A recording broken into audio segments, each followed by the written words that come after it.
Well, live from Moore Gymnasium on the campus of Bethune-Cookman University in beautiful downtown Daytona Beach, Florida, it's time for SWAC basketball conference action as the Grambling State Tigers visit the home of the Bethune-Cookman Wildcats.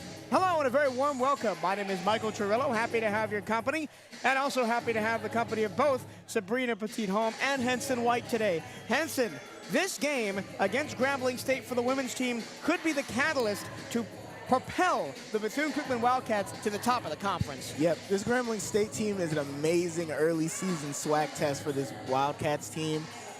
Next week they play Southern, who is one of the best teams in the SWAC for the women's game. This Grambling team, not to skip over them, is an amazing scoring team. Highest margin of victory in history, beating Texas Biblical Studies 159-18. They have about 5 players hovering around having 100 points on the season. And coming into conference play, Coach Courtney Simmons heavily rotated the team. So this Grambling team is the first team the Wildcats have played that will have really good bench scoring. Most of the teams we played throughout this season have 1 or 2 gals who play really well, but if we can shut them down, the team shuts off. But this is the first team that's gonna be everybody is a threat, everybody is a problem. In their last game against Texas Southern, which was a loss, they scored 35 points off of the bench. And a game that will test the Wildcats defensively, maybe more than any team they've played yet this season. Sabrina Petitholm also joined us as she got a chance to sit down with Sherry Tucker, assistant coach, before the game. What did Sherry tell you? I actually asked her a couple of questions about what she's expecting offensively, and she's expecting the team to play at a very poised and level-headed. And for defense-wise, I asked if she was going to, since they had a height advantage, will they be moving into a zone? And she's going to be watching the Tigers and see what they're playing and then making her moves from there. So it's very exciting to see how these teams are going to be coming together and fighting against them. Thank you, Kendra. Today, really, as I mentioned, is a stepping stone, right? And a very difficult one. You've got the reigning SWAC runner-ups in Grambling State today, and the reigning SWAC champions on the women's side in Southern on Monday. Henson, what does head coach Chanel Creighton and her staff need to do today to get the Wildcats ready to take on these challenges? Well, Coach Creighton's going to have to focus on making sure this team plays to the whistle, plays to when the clock hits 0-0-0 throughout the game. One issue that this Wildcats team has had is closing games out well. Too many times we've seen teams, Florida A&M came in here and it was a decent-sized lead heading into that third quarter. We thought this game was going to end in a blowout, and then the fourth quarter comes around and it's a 4-point free throw shooting game. You can't do that against better competition, and this Grambling State team is that better competition. And of course, right, you cannot allow the opponents to get on the offensive glass like the Wildcats allowed the Rattlers to do last Saturday. 20 offensive rebounds for FAMU in that game, and that was one of the reasons they were able to keep it close. Kendra, what tactically needs to happen for the Wildcats in order to clear up some of those deficiencies from last week? We need to be able to work the post more. If we're able to grab these rebounds and play at a post level like Coach Tucker said, I think that we have a good chance against Grambling. If we have a good chance against Grambling, I'm pretty sure our game on Monday for Southern is going to be a great game too. Momentum shifting occasion today here at Moore Gymnasium. It's the Wildcats of Bethune-Cookman 10-4 and the Tigers of Grambling State at 7-6. And Grambling State, Henson, has made some national news for their women's basketball team already this season. Yeah, that 159-point margin of difference was an insane stat line, especially because it came after South Carolina blew out HBCU competition. So it was kind of a redemption arc, you would say, for HBCU women's basketball in a short span of time. Largest margin of victory in NCAA Division I history, 159-18. That's a 141-point margin for those of you scoring at home over the College of Biblical Studies in Texas. Now, the Wildcats have played their fair share of games against lesser competition, right? Warner, Johnson, Trinity Baptist. You could even throw maybe a Valparaiso in there. But now is the time to step up. And show the SWAC that this team is not just a flash in the pan. This is a team that at 9-4 had their best out-of-conference record in a decade. It's time to show that it wasn't just a fluke and that could actually perform in conference play. Yeah, this game is going to be very important to dictate what this team's season is going to be in the SWAC and as a whole. If they play well in this game, even if it's a loss and it's a tough loss, it'll be great for the Wildcats. We now send it down courtside to the first ever female public address announcer here at Bethune-Cookman, Kendra Gibbs, for the starting lineups.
Grambling State is coached by Courtney Simmons. Her assistant coaches are Latoya Howard, Kyra Collier, and Brandy Washington.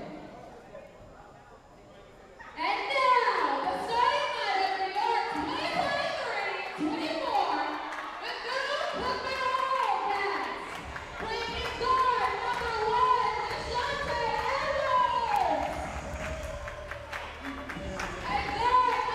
And guard, number 10, Omaria Tucker. And forward, number 12, Chanel McDonald.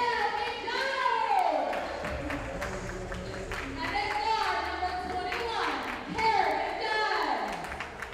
Playing at guard, number 22, Chanel Wilson. Bethune-Cookman is coached by Penelope Creighton. Her assistant coaches are Sheree Tucker, Brittany Snowden, and Stephon Walton. The director of operations is Amanda Hunter.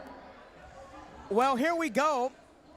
Michael Torillo, Ensign White, Sabrina Petit-Home joining us as well from the broadcast desk here at Moore Gymnasium. And it's the Wildcats and the Grambling State Tigers. And something that immediately stands out to me, Henson, no Kayla Clark in the starting lineup for Bethune-Cookman.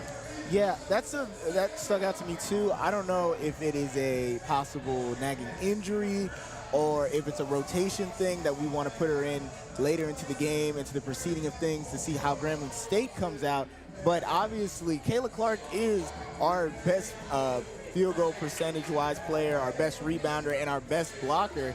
And having that, missing that defensive importance on this team to start out this first quarter is going to be something that they're going to have to work hard to beat. Wildcats will go with Deshante Edwards, Mariah Tucker, Chanel McDonald, Kerrigan Dunn, Chanel Wilson. It's Duthshin Priyan, Jasmine Jackson, Zayla Chinner, Brenda McKinney, and Anijah Grant for Grambling State. 2 players to watch out for on the offensive side for Grambling, Jasmine Jackson and Demaya Young, who is not starting. They are tied atop the scoring lead, both 121 points on the season for Grambling State. But as you mentioned earlier, it's a group scoring effort for these Tigers. Yeah, this Grambling State team will rotate all the time. Hockey switches, sort of 5 for 5.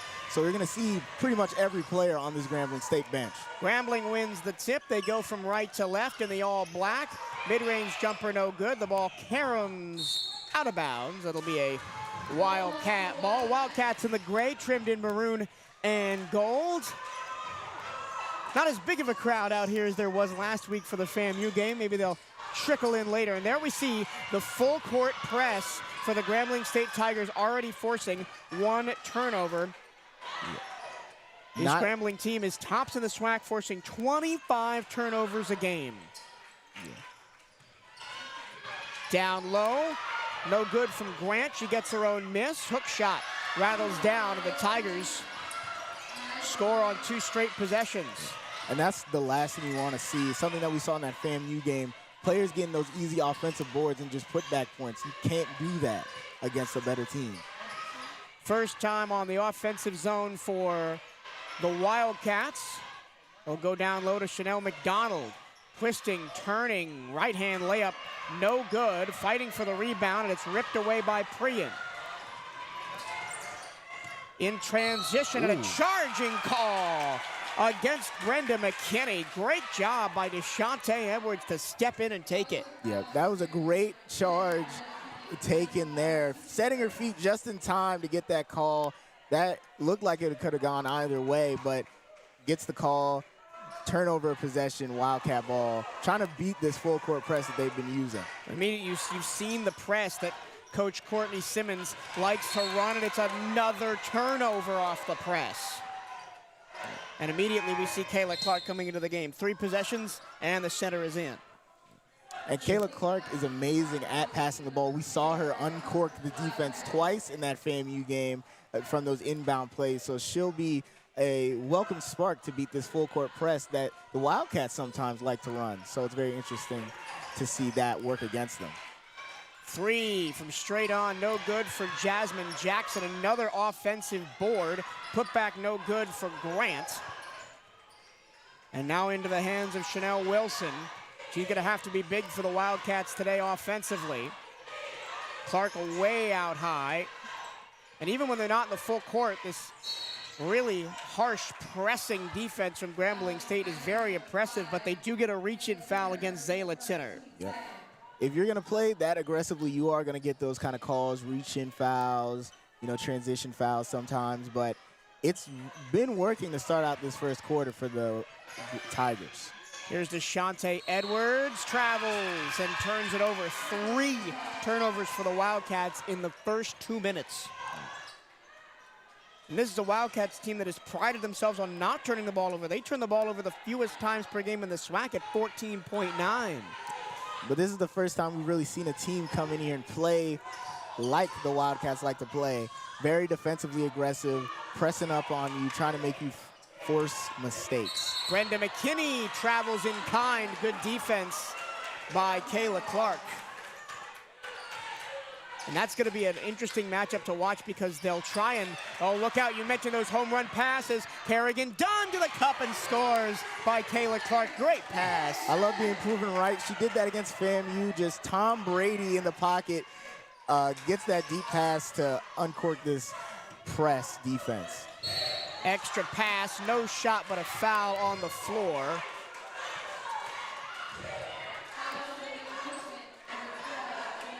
It'll go on Chanel McDonald, first foul of the game for the Wildcats. And 2 huddles from both teams next to each other, which is quite funny. But defensively, this has been a very good start for both teams. Both have caused taking advantage of mistakes from the other team, a lot of turnover possession. But the Wildcats, if they want to win this game, will have to lock in offensively against this press. Wildcats matching Tigers substitution for substitution as it's a chess match of strategy going on between the coaches, Simmons and Creighton. Low post after Chanel McDonald checks out, and getting the layup to go is Zayla Tinner. Wildcats will try a more standard press break this time. Chanel Wilson against Priyan. Priyan, one of the top defenders in the SWAC in terms of steals, almost coughed one up.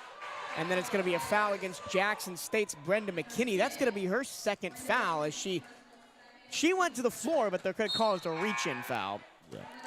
She came in there trying to get the ball high, and just kind of the elbow just kind of crashes into her. So you're going to get that called for a reach in a majority of situations. We could see a very low-scoring defensive contest here today. Wilson off the screen.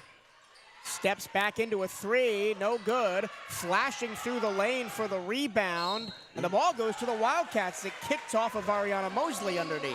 Yeah. And if this game is going to be defensive, stuff like that is going to be very important. Getting those extra chances during a possession, being able to get second chance points in a possession is going to be super important if this game stays low scoring like it looks like it will be. Clark fakes the three, drives, and jump ball. Bethune-Cookman maintains the possession arrow, but the Grambling bench is really into it, applauding their teammates every move, especially on defense. Yeah. It's obvious that Coach Simmons preaches defensive acumen and importance. You know, graduated from Louisville in that 08 team that went to the national championship. Tough shot, offensive rebound, Kayla Clark, bucket and the foul, and Kayla Clark is hyped. Both teams have a lot of energy to start this game out, and it's going to be important to see who keeps it going, who keeps the fuel in the fire, proverbially, as Clark gets to the line here. Wildcats have got to knock down their free throws, just 64% from the charity stripe on this season. That was another thing that allowed FAMU to claw their way back into the game last Saturday, was the Wildcats missed free throws like Kayla Clark did just there. Missed an and one opportunity. We're still tied at 4, but Carrick Dunn says, I'll have that. 2-on-2. Wilson, hesitation, drive, up and under, left it short, but Clark out-muscles the defender for another rebound. Unfortunately, she's going to get called for an over the back. Kind of goes out to the side more than over the back, but obviously the refs have a much better view of that than I do. So it's going to go back into Grambling State possession, but they have to hit those free throws if they want to win this game. Obviously the Grambling State defense is going to cause, you know, fouls. How they play defense is going to cause them to get into foul trouble. So you have to take advantage of that by scoring from the charity stripe. Wildcats go into a press now too as Deshante Edwards taps it out of bounds. This is going to be a very interesting game to watch tactically as it unfolds. Here's Kaya Wormsley off the bench, but averaging 17 points per game in the 4 games she's played this season. Quick mid-range jumper straight down from Amanda Blake. Yep. And it's a throw-in violation? No, they're just going to say she went too fast. 6-4 Grambling. Almost halfway through the first quarter. Very low scoring, very defensive. Opportunities few and far between for both squads. Kerrigan Dunn dancing, losing the ball. It's picked up by Grambling State. Ariana Mosley all the way to the cup, passes to Tinner, who lays it in. And this is exactly how Grambling State wants to play. And it's terrible for the Wildcats because they also like to play this way. They like to play fast and loose. Another turnover. A shoe is Grambling lost. player lost their shoe. It's loose in the middle of the court. Timeout, Grambling State, and they'll maintain possession. What a wild sequence to end the first quarter of the first quarter of action. We turn now to Sabrina Petit-Holmes. Sabrina, you must have been furiously writing down notes the way the first part of that quarter went. A cat fight, you can say. Both teams came out with the gate with aggressive defense, and Grambling came out the gate with defense and offense as well, being aggressive. But just like how you reiterated before, that's the way that the Wildcats like to play. But in order for the Wildcats to really catch up with Grambling's speed and their offense and their defense, they need to be able to make smarter passes and make better shots. Grambling is not letting up, from how you can tell with the full court presses. And we can see that the Wildcats have been trying to run their own full court press, but Grambling, the Tigers, are way too fast. They don't even have enough time to be able to set up. So once we are able to slow down the game to our own speed, I think we'll be able to play a lot more poised and more level-headed. How do the Wildcats break this press? Because a lot of the time they're not even getting into the front court on their possessions. They have to play man. I think the only way for them to play to break the press defensively wise, I apologize, is for them to play man. And that's the only way that they're going to be able to get the ball down to the other court. These baseball passes are not always going to work all the time. They're going to be stealing. Wildcats have already turned the ball over 5 times in the first 5 minutes of the game. SWAC conference continues for BCU basketball Monday night for an MLK Day doubleheader. Come out and catch all the BCU hoops action Monday, January 15th, as we host Southern for a pair of critical SWAC contests. Women tip things off at 5:30 with the men following at 7:30. Tickets are $15 or free with student ID. Can't make it to Moore Gymnasium? Catch all the action live on youtube.com/CatEye Network. Grambling with a 4-point lead and the ball, trying to increase it after the first media timeout. Traveling violation against Anijah Grant. And one thing I want to point out, Grambling has already used 8 players in the first 5 minutes of the first quarter. A lot of rotation, something that I pointed out, but even Here's another home run pass. And a beautiful grab by Kayla White to roll it in off the front rim. And that's one way to break the press, but that's not going to work every time. You got to work it, so you got to slow down pace a little bit. But if they're going to keep giving it to you, well, then I guess you'll just keep on taking it. Here is Zayla Tinner driving, throwing it up too strong. Clark the rebound. Hand off to Wilson. Wilson in transition. Deshante Edwards, beautiful transition offense, and that's one way to break the press. Make sure there is no press. Yep. Fast break opportunities. You can't press if everybody isn't even back yet. And that's going to be a holding foul against Bethune-Cookman, as they did not let Amanda Blake, the 6'2" senior center, get set. From Somerville, South Carolina, Amanda Blake, a transfer from UNC Asheville 2 seasons ago. And that makes that player number 9, Jordan Carter, checks in for the Tigers here. Grambling has a deep bench, and they will use every bit of it. There's a tap and a steal. Damani Dorsey in transition, shovels it back. Kayla White takes a 3 off glass and iron, and no good. Grambling now trying to get some transition action. That's a beautiful pass, and the ball hangs on the rim and falls for Zayla Tinner. Nice pass in the heat of transition for Anijah Grant, excuse me. This time Grambling decides to sit back and play defense up by 2. It's going to be interesting to see if they continue to press out this first half, or White, if they're going to step back, air ball. And a great job by Deshante Edwards under the basket, throwing it off of Wormsley and out. Yep, great job from Deshante Edwards, who played really well against FAMU as well. So hopefully her scoring output will kind of stay hot in this defensive battle that's kind of started against the Tigers. Wilson, mid-range, too strong. Boxing out for the rebound is Wormsley. A correction, that's Mosley. And the shot clock didn't reset, so we'll have a refresh of this possession. And Omaria Tucker's set to come back in. Tucker started the game, but came out for Kayla Clark after only about 2 minutes and turned the ball over 2 times. And Clark and Edwards sit. So it's going to be a very interesting interesting lineup here for the Wildcats right now. The game as of yet hasn't felt like it's settled down at all. It still feels frantic long hook shot is good for Blake. 4-point lead. It's the largest that Grambling has had at 12-8. It's kind of ISO press on Kayla White at the top of the key there. McDonald in the high post. She'll just fire the turnaround jumper and knock it down. Both benches have been extremely excited to start this game out. None of the energy is really left. As you said, a very frantic pace to start out this matchup. Screen set by Blake, rising and firing and rattling it down is Jordan Carter.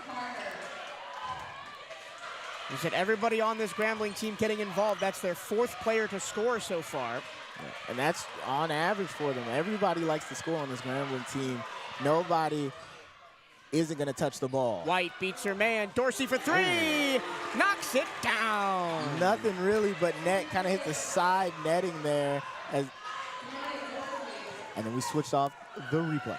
And yeah, well, appreciate the no-look pass from Kayla White as well to completely fool the defense.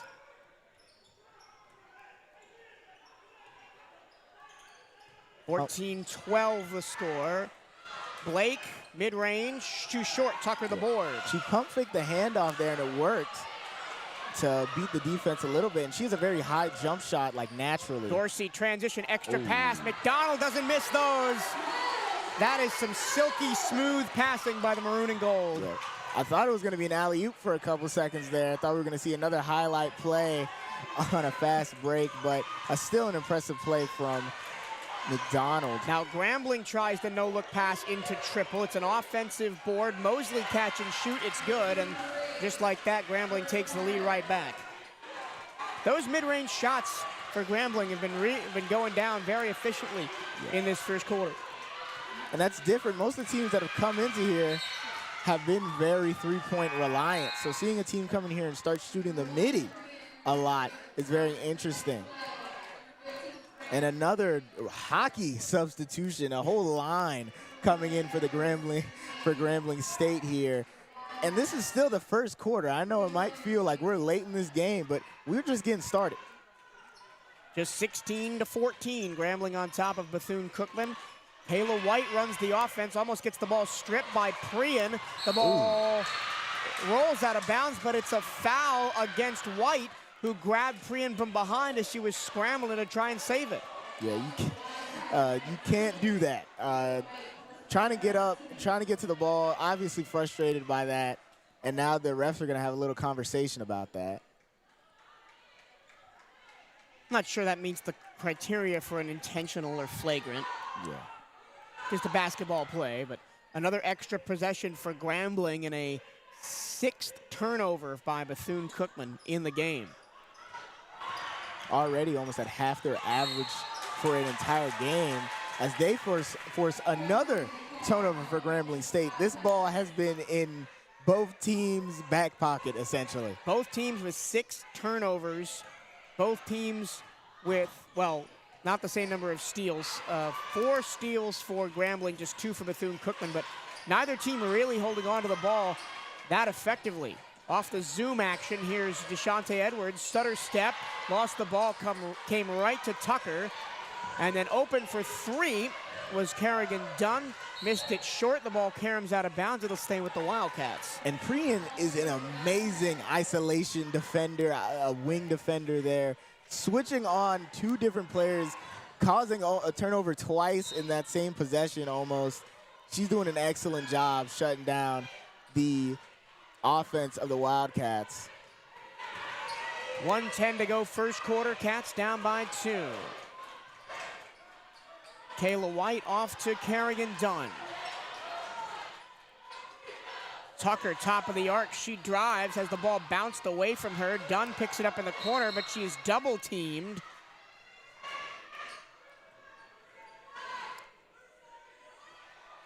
And I think the ball just went out of play. Yeah, we're trying to. I thought it would have been a jump ball, but no, the ball just went out of play. But the Wildcats have 3 seconds to get a shot up here. In the corner here. Dunn, long inbound. McDonald does put it up from the nail.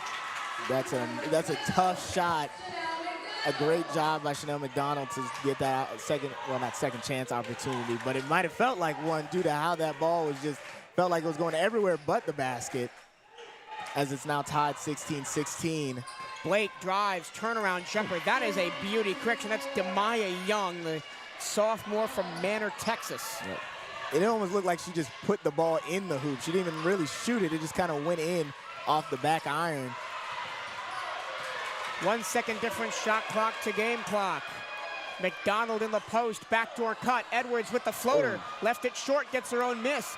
No good. A third opportunity for the Wildcats now. And now Shot they clock might off. want to hold. 6 seconds, done, fouled.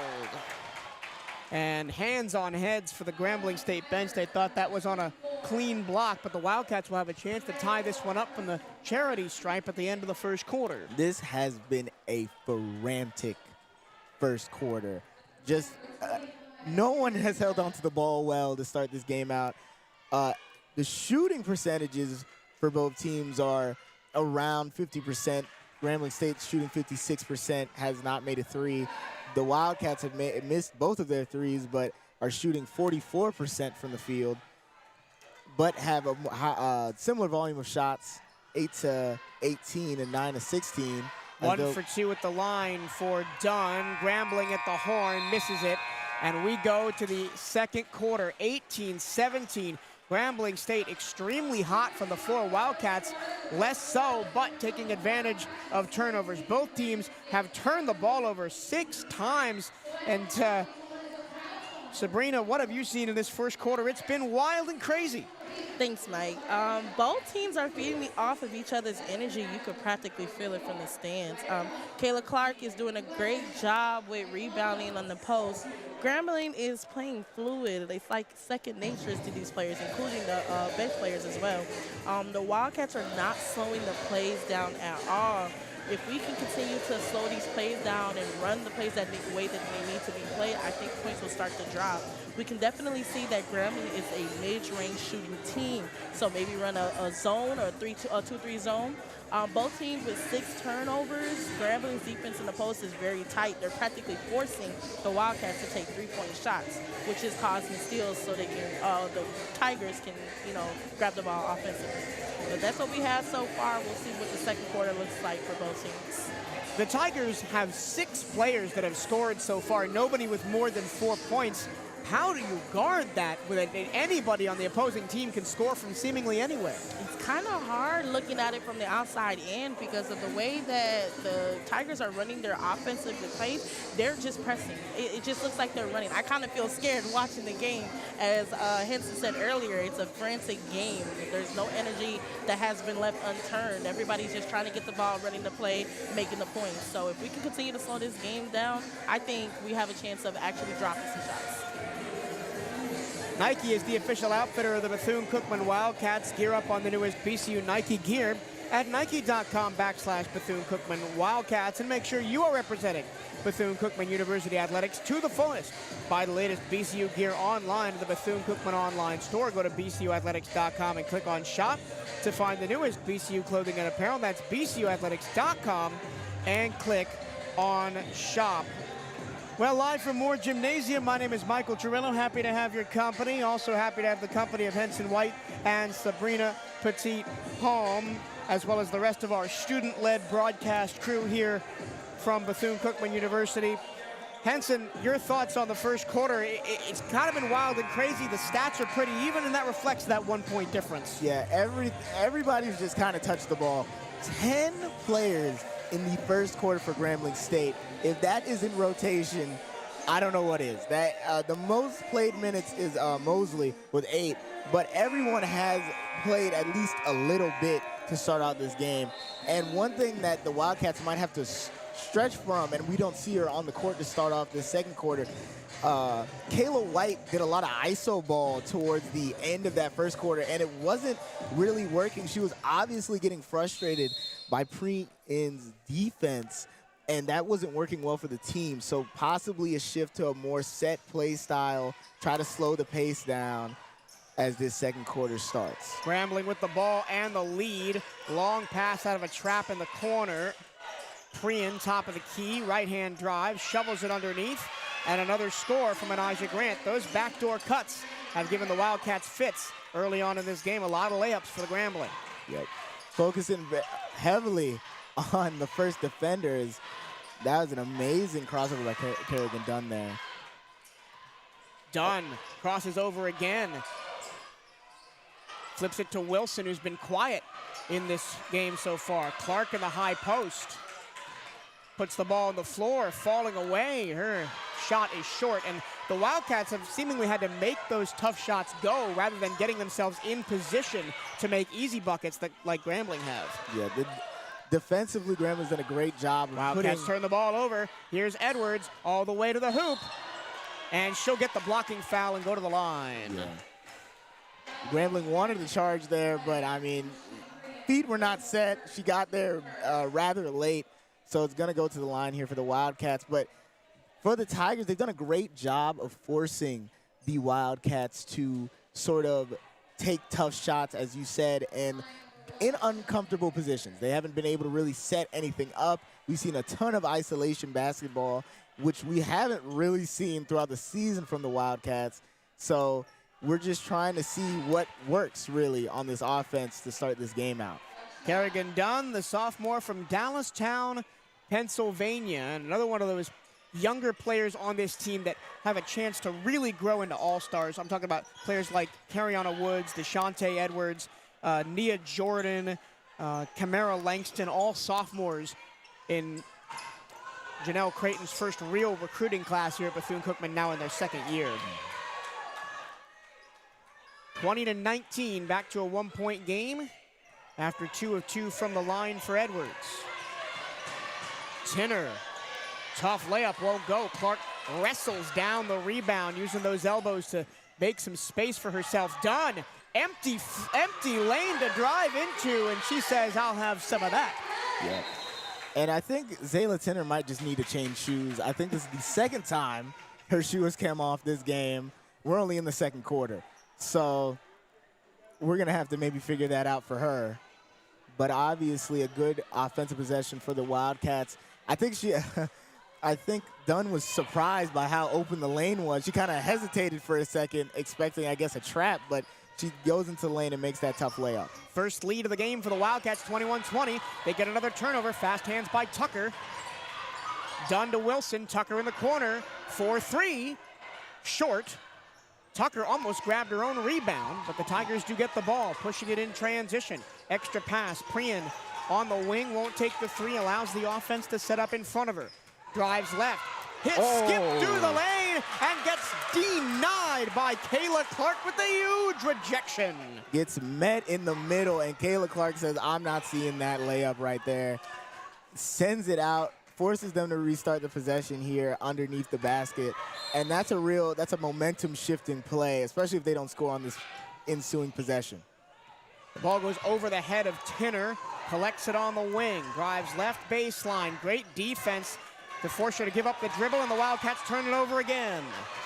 Coming out of the second quarter, they've looked much better defensively, forcing more, they forced a lot of turnovers, but Edwards flailing it up and off the glass. Oh, wow. Her coming out party for the past 2 games to start out SWAC play has been something to see. She's played really well. And again, we have a shot clock error. It didn't reset after the left. I want to go back to that DeShante Edwards finish. What? I don't know how she even got that shot up, much less off the glass and in. Yeah, she kind of like fades away on the layup there, kind of leg up. It's just a lot of stuff was going on, and she makes it. It made it look easy, really. Wildcats up by 3. This is Kaya Wormsley.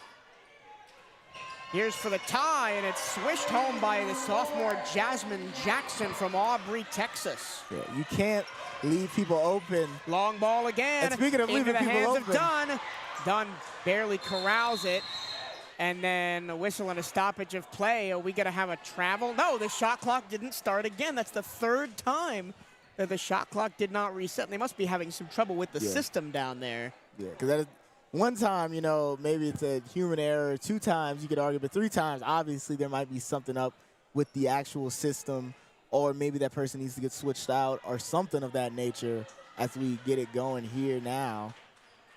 Fresh 30 for the Wildcats, and actually this is a good boon for BCU because they get a fresh 30 and they're going to be in the front court so they don't have to deal with the pressing shenanigans of Grambling State. Yeah. And Coach Simmons for Grambling State's letting the ref hear it like that's not fair to her players if you kind of give them a free 30 because the shot clock wasn't working and now we They can't set press. it to 25.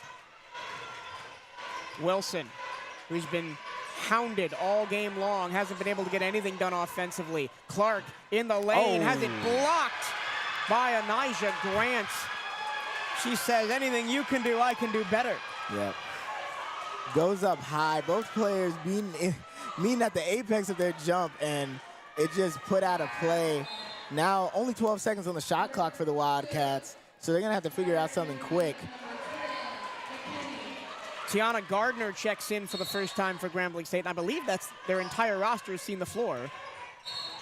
Catch and shoot, traveling violation though before Tucker got the shot off. That's now 3 travels for each team in the game.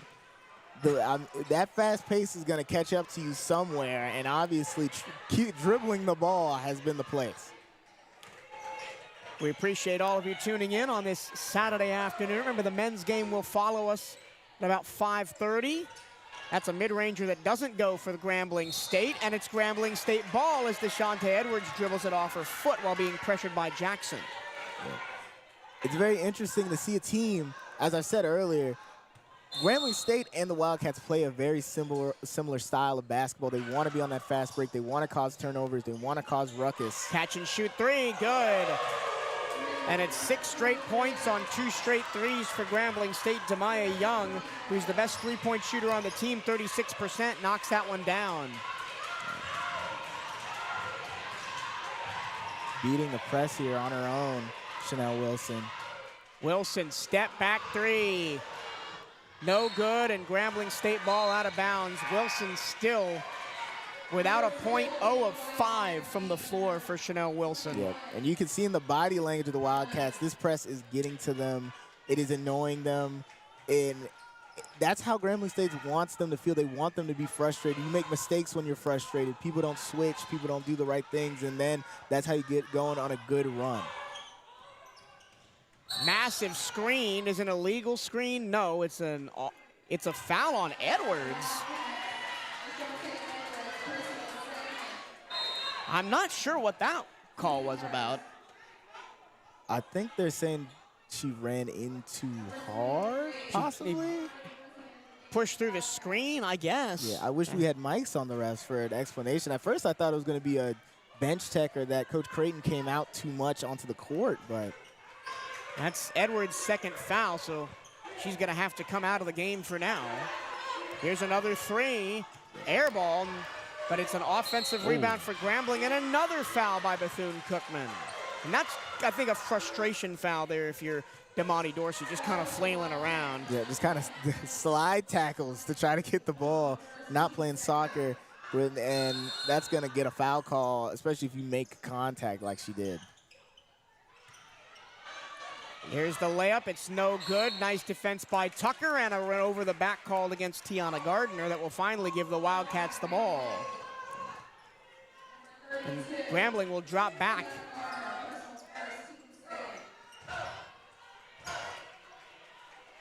Wilson to run the offense, and if scoring is not working for you, as Wilson almost runs into her own screen there, eventually does get into the front court, she passes to the corner. It's a 3 on the way, too strong. The Wildcats not using their shot clock to their advantage, and in That's transition, Grambling State's gonna have a chance for their first free throws of the game as Kaya Wormsley gets run into. Yeah. But the Wildcats, it's one pass, one shot. It almost feels like they're frustrated on offense right now. Yeah, I mean, we're just kind of seeing them they'll get a semi-open opportunity and they'll immediately take it. And it wasn't like that last possession was a bad shot necessarily, but we've seen worse ones taken. And obviously this press and how the Grambling State defense is operating is frustrating the Wildcats. It has to be frustrating to see while you're been in there most of the game you see an entire platoon of players come onto the court for the opposing defense. 1 of 2 back. So it's back to a 4-point game, which equals the largest lead for Grambling State. Largest lead for Bethune-Cookman was just 3 points at 23-20. Haven't been playing well offensively to start this game out. Chanel McDonald back into the game. She'll dribble it up the floor. She's the Wildcats' joint top scorer with DeShante Edwards. Both of them have 6. Wilson twisting, turning, left-hand layup. It just is not going for Chanel Wilson. That was a good look, too, but a traveling violation out of nowhere against Grant. Yep, and that's the kind of thing that might shift momentum. You know, you mess up that last possession, but you get a free one here. And if you're a Wildcats fan, you really need them to score here. You don't want them to go about like 5 minutes struggling. They've been scoreless in the last 2. 2:36 without a bucket for the Wildcats. That has allowed Grambling to get to this 4-point lead. Nice spin by Dorsey. Free throw line jumper off the glass, and it rattles down. There you go. Kind of fighting the struggles there. Hits the rim about 3 times. It finally goes in. And that's how the game's felt. Just a lot of tough struggles, feeling like hitting the rim a lot this game. Nice attack on the closeout by Ariana Mosley. And she gets the tough shot to fall in kind. Grambling back up by 4. Dorsey spins away from contact. Back to Tucker. Dorsey slows it down, gets the screen. McDonald in the short corner where she's done most of her work. Tucker underneath the basket, wanted the foul, won't get it. And Grambling grabs the rebound. Yeah, Tucker was fully underneath the basket trying to get that shot up. So I don't know if that plays into the ref's mind at all when calling fouls and stuff, but can't really make a shot from there. Currently a 9-2 run for the Tigers over the last 3.5 minutes. Here's Jordan Carter. Stutter step into a long 2. It's short at the end of the shot clock for Prian. Wildcats in transition. Kayla White almost lost the ball. Did lose the ball out of bounds, but it came off of Wormsley. And the Wildcats maintain possession. And again, here we go. It's 3 more black jerseys sub in. It's a never-ending wave of fresh bodies for Grambling State. This is the sweatiest bench I've seen in my life. I've never seen this many players get this amount of playing time in a basketball game, especially at this high of a level. It's very impressive for the Grambling State offense and defense to be able to rotate and not really have any hitches. We finally get the second quarter media timeout, so a chance to check in with Sabrina. For how aggressively these two teams are playing, you would think that the points would be a lot more, but we're sitting here with BCU at 25 and the Tigers at 29. We don't want to get into any foul trouble because we don't have a deep bench, just like the Tigers, how they're consistently switching out their guards for fresh legs. You can tell on defensively wise that the Tigers are pushing the Wildcats to the top of the key, which is leaving the post wide open and forcing the Wildcats to take these 3-point shots. Still, there's no rebounds. We definitely are seeing an improvement with rebounds defensively wise, but offensively wise, we need to go ahead and work a little bit more on that. Kayla White looks definitely frustrated, so we'll see how coach is going to turn a different plays out. So we'll see how. Early in the game, the Wildcats went to Chanel McDonald with the short corners for those pull-up jumpers. They haven't gone back to it in a while. Do you think that's something the Wildcats need to get back to in order to stop this offensive drought? I think that would definitely help the Wildcats drop in more shots. As you can tell, the Gramblings are going mid-range, so maybe we need to switch to a mid-range shot, especially since they're pushing us up to the top of the key. Stay up to date with everything Bethune-Cookman Athletics by checking out the Wildcats on social media. Give BCU Athletics a like on Facebook or follow the Wildcats on Twitter and Instagram at BCU_Athletics for the latest on BCU women's basketball. Follow at BCUWBB on Twitter and Instagram. Cats down 29-25, 3:28 to go. Here's a 3. It's good by Kerrigan Dunn. That'll halve the deficit. Actually, make it only a 1-point deficit. Yep. 29-28.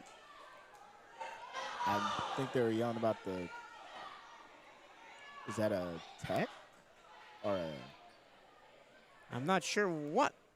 kind of stopped play. At first I thought the shot clock didn't reset or something. A bench warning on the Wildcats. Oh. They all jumped up to celebrate the 3. 1 point lead for Grambling State.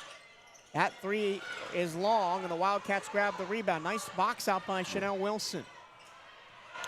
Wilson calls for the Tucker screen, gets it to McDonald. She gets her defender in the air, bucket and the foul. And just what Sabrina and I talked about during the quarter break, Henson, they go back to Chanel McDonald at the short corner, and they get another bucket. Yeah, they make that 3 in that earlier possession, making the first 3 of their game. They're shooting 16% from beyond the arc, 1 for 6, and they're only shooting 40% from the field. So obviously getting those low post opportunities or higher percentage shots, especially for a player like McDonald who's going to make those at a consistent rate, is going to be very important if they want to stretch this lead that they have just gotten out. And now a little bit of a press from the Wildcats, trying to give the Tigers a taste of their own medicine. Dunn can't steal it. Here's a wing 3, and it's good. Jordania Ivy, look out below, and the Grambling State Tigers take the lead right back. Dunn overcommits a little bit, trying to get that steal. That ball is just too high, forces the switch, and an open shot that Grambling State takes advantage of. Tucker takes a 3. Looks like she tried to bank that one in and got way too much on it. Wildcats trying to get the steal in transition, but Wormsley hangs on to the ball. The transfer from Tulane and originally from Shreveport, Louisiana. She's not far from Grambling, about half an hour away. Wormsley takes a 3. Front iron no good. It comes right back to her, but it's ripped away by Dunn. Kerrigan Dunn. That's an open Catch shot. and shoot. Wilson finally on the board, and the bench loves it.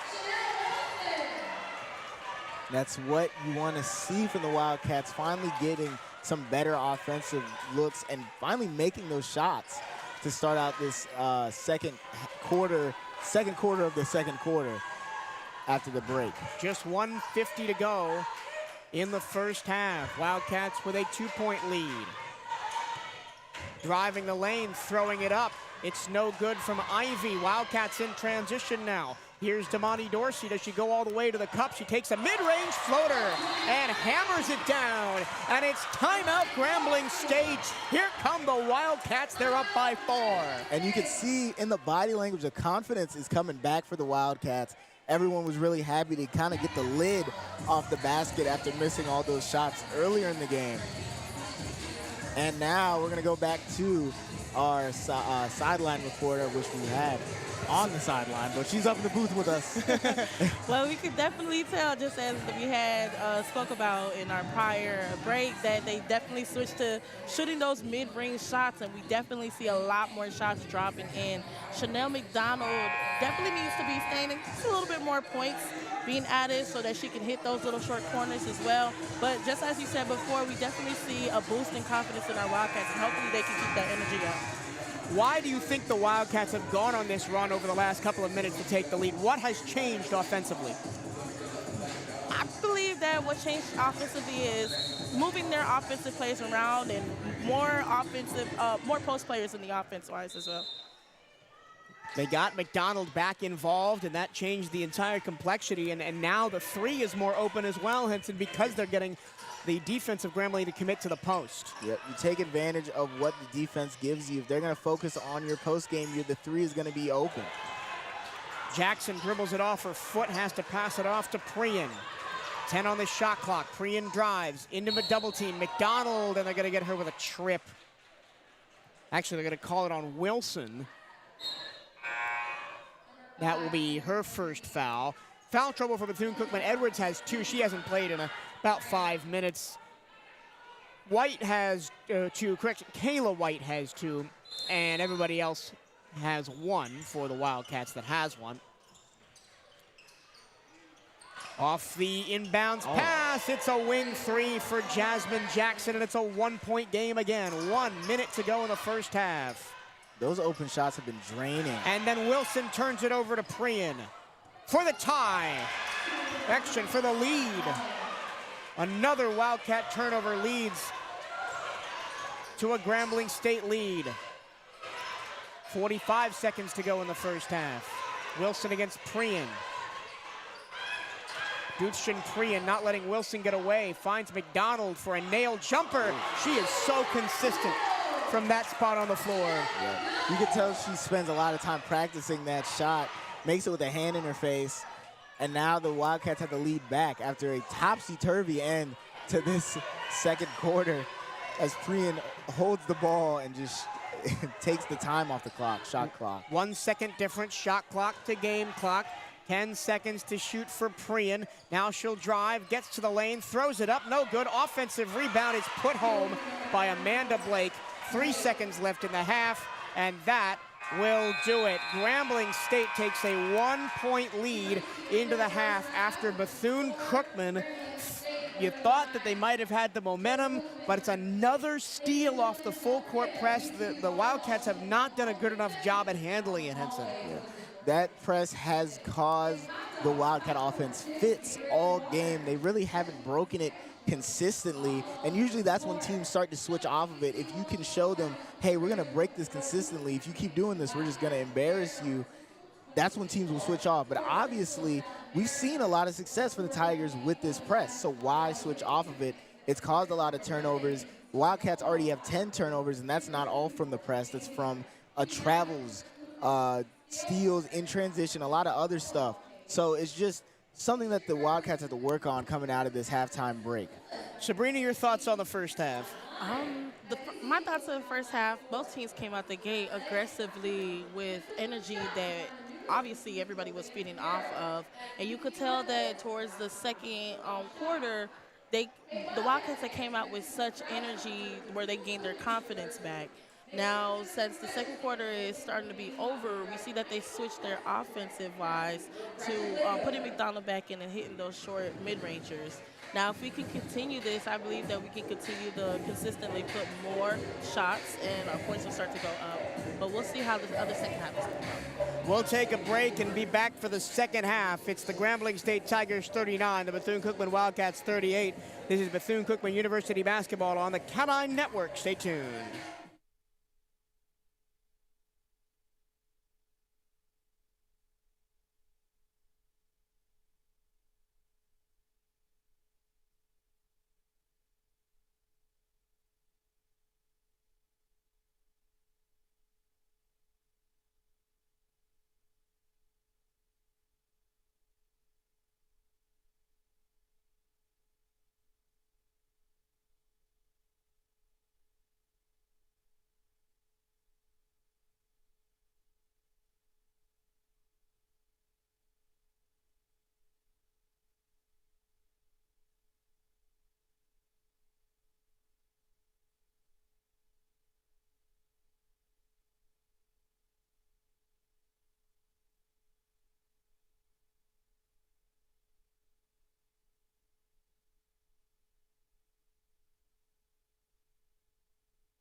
Welcome back to more Gymnasium on the campus of Bethune-Cookman University. My name is Michael Trillo as we get you set for the second half between the Bethune-Cookman Wildcats and the Grambling State Tigers. On the women's basketball side of things, it's 39-38 in favor of Grambling State, in a game that's gone back and forth, that has seen 8 lead changes and 6 ties. Here are your first half scoring totals. First for Grambling, Young has 7, Grant has, Jackson and Blake all have 6, Chinner and Mosley both have 4, Ivy has 3, Carter has 2, and Wormsley has just 1 in a off-color performance for Kaya Wormsley so far this season. Prian, McKinney, Chairs, and Gardner have all played but did not score. For Bethune-Cookman, it's a shorter rotation for sure than Grambling State.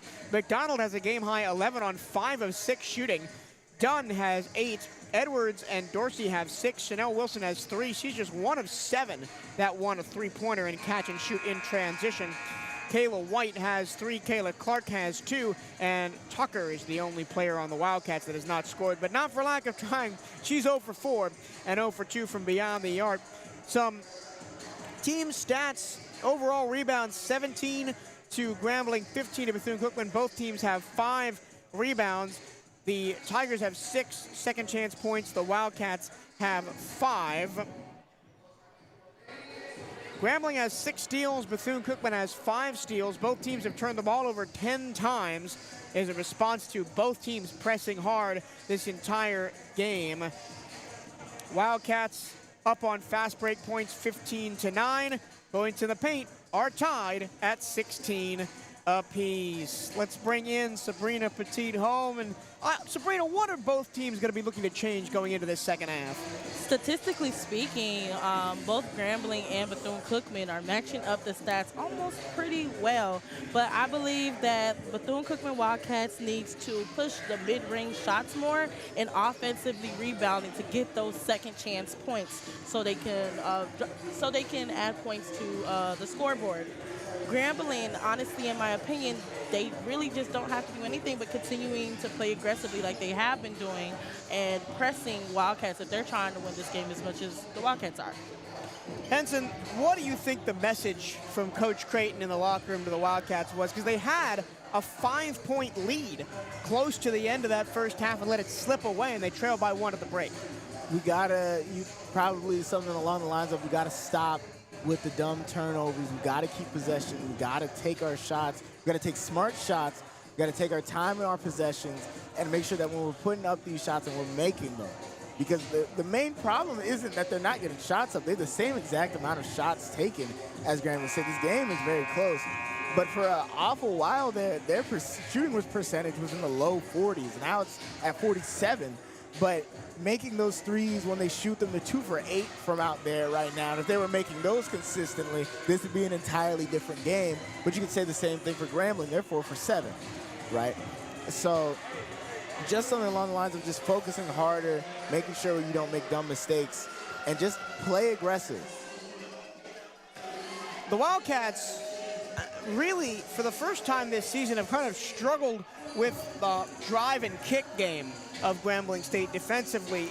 Either their rotations are not getting there quick enough, or they're not getting it all, just being isolated 1v1 on the drive, and then when the rotations are coming, they're being punished by the kickouts for mid-range shots or for threes. What does the defense need to do to change and to drive the Grambling State drivers outside more than let them get straight to the net? Yeah, there's been a problem throughout this game with the Wildcats defenders will kind of give them whatever they want sort of into that drive. So then they'll emphasize on one player, and then an open kick will be there, and they've taken advantage of that throughout this game. Now, they haven't made every shot from it, obviously, but they've done a good job of consistently making, their threes and their open field goal opportunities. You can't allow that to keep happening.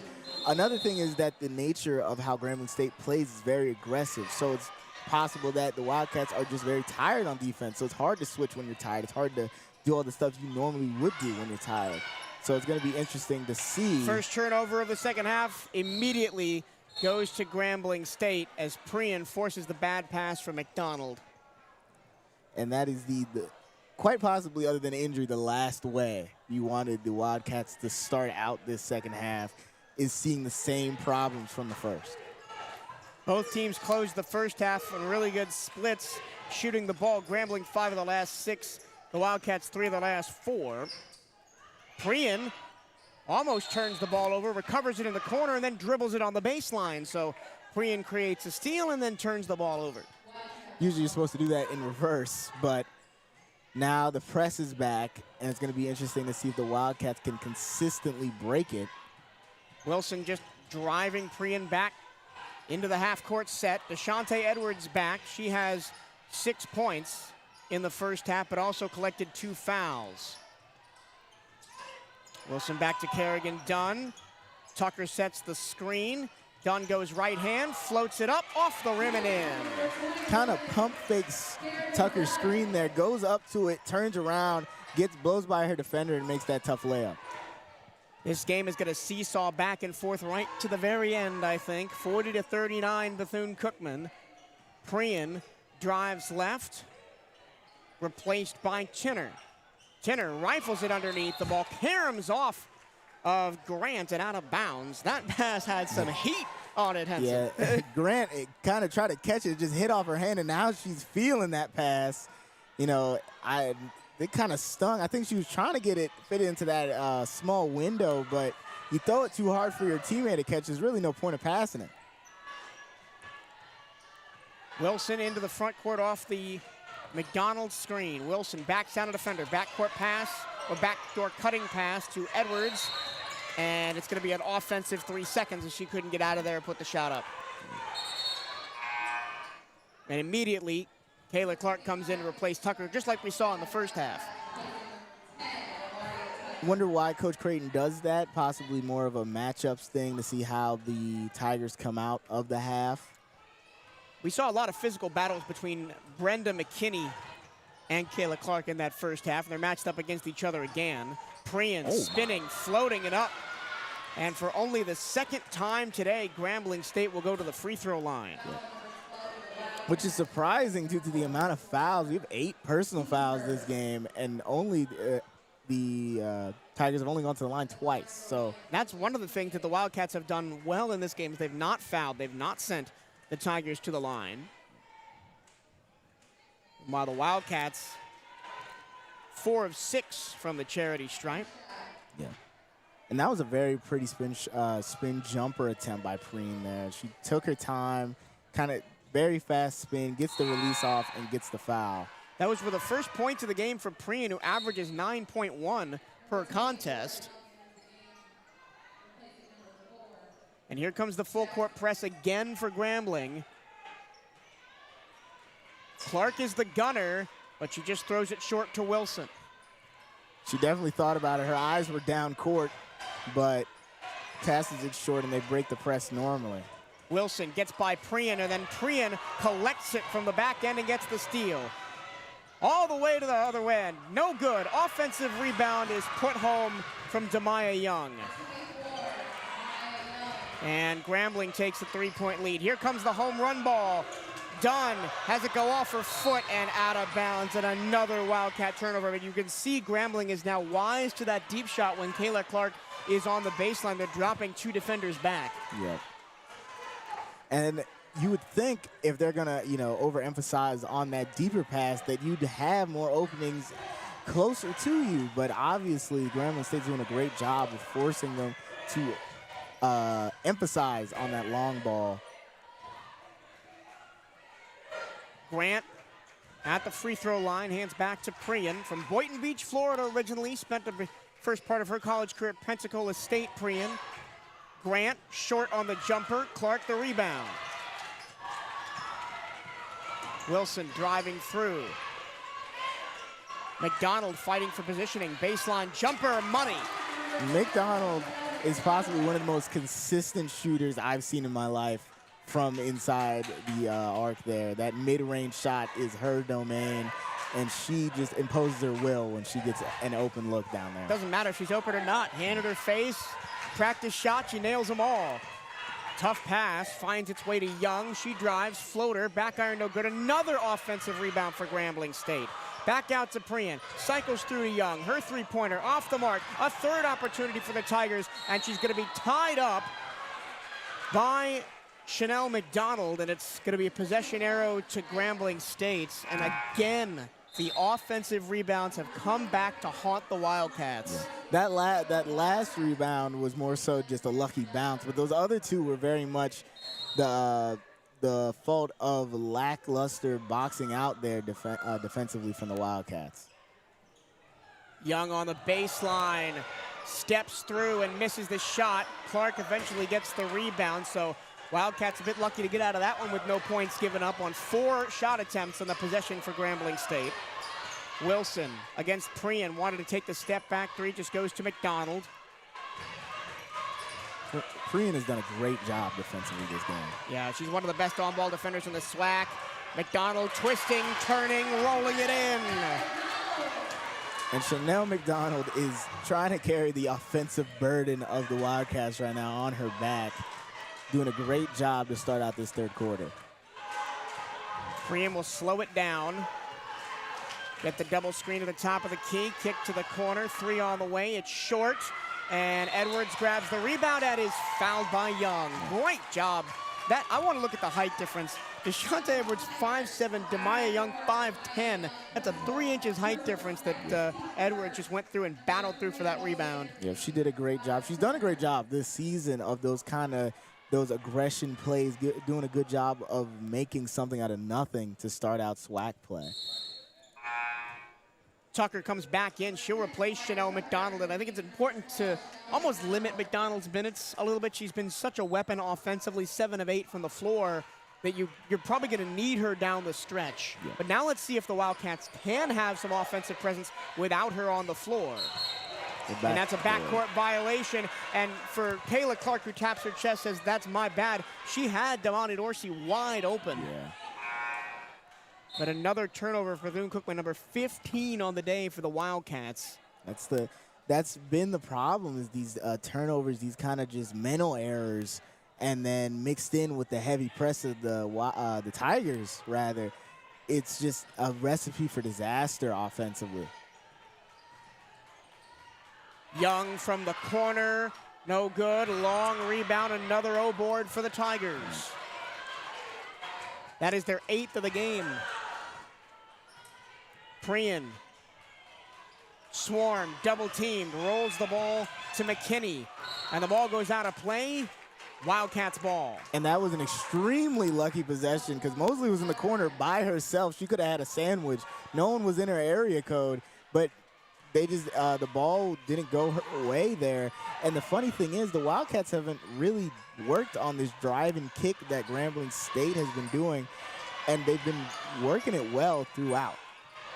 Wildcats got to be careful. Let's get another over and back violation on the handoff there. Edwards will run the offense now. Wilson, Clark in the corner. Clark with the step back jumper, too strong. And then a whistle away from the ball. I think they're going to get Tucker for a tripping foul. As we head to immediate timeout. I'm not quite sure what happened down there. We'll see at the back end of this. Sabrina is standing by to tell us all about what she's seen early on in this half. Sabrina? We could definitely tell the confidence moves back to the Wildcats as they see more poised, more level-headed. They're definitely using McDonald to their advantage on the post with her mid-ranging shooting as well. With defensive-wise, it seems as if the Wildcats have flipped the scripts down low to the point where they're pushing the Tigers to make these three-point shots that are not falling. So hopefully we see if the Tigers are going to be able to catch back or bounce back from that. But that's all I have for now. In my opinion, this is just going to be a seesaw battle back and forth, and maybe whoever has the ball left is going to have a chance to win the game. Do you share that opinion? I do agree, because we've been 1 point down, 1 point greater these past 2 minutes, so let's see how the whole entire game stands out. Don't miss a second of Wildcat basketball this season. Get your tickets to see Bethune-Cookman basketball live at Moore Gymnasium, starting at just $15. Get your tickets today at the BCU box office or online at Ticketmaster.com. Come be a part of BCU Athletics and support the CatEye Network. If you or your business is interested in partnering with us here on the CatEye Network, you can reach out to the Wildcats Athletic Communications Department at bcusportsinfo@cookman.edu. wildcats.edu. Michael Turillo, Henson White, Sabrina Petit-Holm at the desk for this student-led broadcasting crew here on the CatEye Network, bringing you Grambling State and Bethune-Cookman. We'll have the men's game as well after this. So whatever it was that happened down there, the Wildcats will get the ball coming out of the timeout with 5 on the shot clock. Dorsey gathers and fires and misses. Clark puts it up and in. And finally, the Wildcats grab an offensive rebound. Yeah, that was a good job by Clark, getting that board, getting those second chance points, and giving the Wildcats a 3-point lead. Cats by a triple. Mosley on the wing, guarded by Edwards, gets a screen, drives baseline, and gets clattered by Dorsey, and she'll go to the line. Oh, they're gonna actually get the foul on Deshante Edwards. That'll be her 3rd foul. I guess they got the reach in before the contact on the swing. Yeah. And that's a big piece of the Wildcats, both offensively and defensively. Last year, Deshante Edwards led the SWAC in steals last year. And now she's got 3 fouls. Yep, and Coach Creighton's giving her an earful about that right now. I thought the foul was going to go against Dorsey. The Wildcats kind of shot themselves in the foot late against FAMU, had 3 of their starters foul out. Kayla Clark, Chanel Wilson, and Kerrigan Dunn. Oh. And that time the long pass is too long, and Edwards can't catch up to it. And another empty possession, yep. And the ball's going to go all the way down. Back under the basket. I think it's because no one touched it for the Wildcats. So You're right. You're right. Nobody touched it. So it's going to be Grambling ball under the basket with 30 seconds. A huge potential momentum swing. Tigers only down by 1. Wildcats need to lock in defensively. Out high for the Orlando, Florida native, Anijah Grant. A couple of Florida players on this Grambling team. Priyan from Boynton Beach, Ariana Mosley from Tampa. Priyan skips through the lane and scores. We've seen a lot of tough baskets this game. No one's really, there haven't been a lot of easy chances throughout. White against Priyan, dribbles through a double team. Wilson, hesitation, up and under, had it blocked, and the Wildcats will get the ball. It was last touched by McKinney on the way out to the baseline. She had a Wildcat open on the wing there in the corner, but obviously she was going up that whole time. So at least the Wildcats get to keep possession here. Neither team has had a lead greater than 4 points in this game. That is how close it has been throughout. Got to get the ball in. Wilson has it on the wing against Priyan. Step back corner 3. Back iron no good, and it's out of bounds. Another Bethune-Cookman ball, and Brenda McKinney is arguing that should have been a push in the back against Omaria Tucker. And now McKinney's going to come out, replaced by Gardner. Yeah. And the thing with this Grambling State team, you know, and other teams you might have seen that as like, oh, well, she made a mistake, but they just rotate like that regardless. So it isn't, you know, indicative of anyone's play, really. Fresh shot clock for the Wildcats, 13 to shoot. Here's the screen. Wilson got to get the pass away. Now Clark, 5 to shoot. Dorsey, bottled up by Priyan. Baseline jumper almost went in. And a foul on the Tigers as the ball came down. So that 4 opportunities here for the Wildcats on this one possession. We saw Grambling have a similar possession and capitalize on it earlier in the quarter. Wildcats, a bevy of opportunities, but they haven't really gotten a good shot. Yep. The Grambling State defense has been locking them down, especially Priyan, fading away, no good. Clark throwing it back up. Oh, it hangs on the rim and doesn't fall. But Kayla Clark will go to the line. 5 shots on that possession for Bethune-Cookman. 5 bites at the apple, and finally we actually get a little bit of it here. Kayla Clark's going to go to the line after that second chance opportunity, and number 34, Blake, for the Tigers, is having a conversation with the referee about that foul call. Yeah, a couple of fouls on Grambling State on that possession. Nobody with more than 2 fouls for the Tigers yet. And that's the benefit of rotating so much. You really don't have a chance to get into foul trouble. Clark knocks the first one down. Clark, a 56% free throw shooter on the season. Correction, 59%.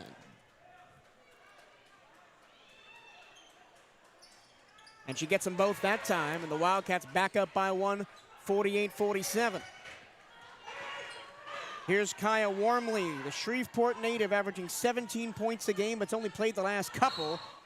Jumping the passing lane, Dorsey, and she knocks it out of bounds. Grambling maintains possession. 3 minutes left in this third quarter that's been very topsy-turvy. Not as frantic, I'd say, as the first quarter, but still no one really taking the reins. Losing the ball out of bounds is Jordan Carter, but at last touched Clark as she tried to grab the loose ball. And so Grambling another bite at the apple with 11 seconds left. Wildcats have had 2 chances to turn them over on this possession. Grant in the paint, fouled. And it's going to go against Kayla Clark. I believe that's her third. Nope, her second. Yep. Edwards is the only one with 3 at the moment. Yeah, but the Wildcats, again, second half foul trouble, second half free throw shooting.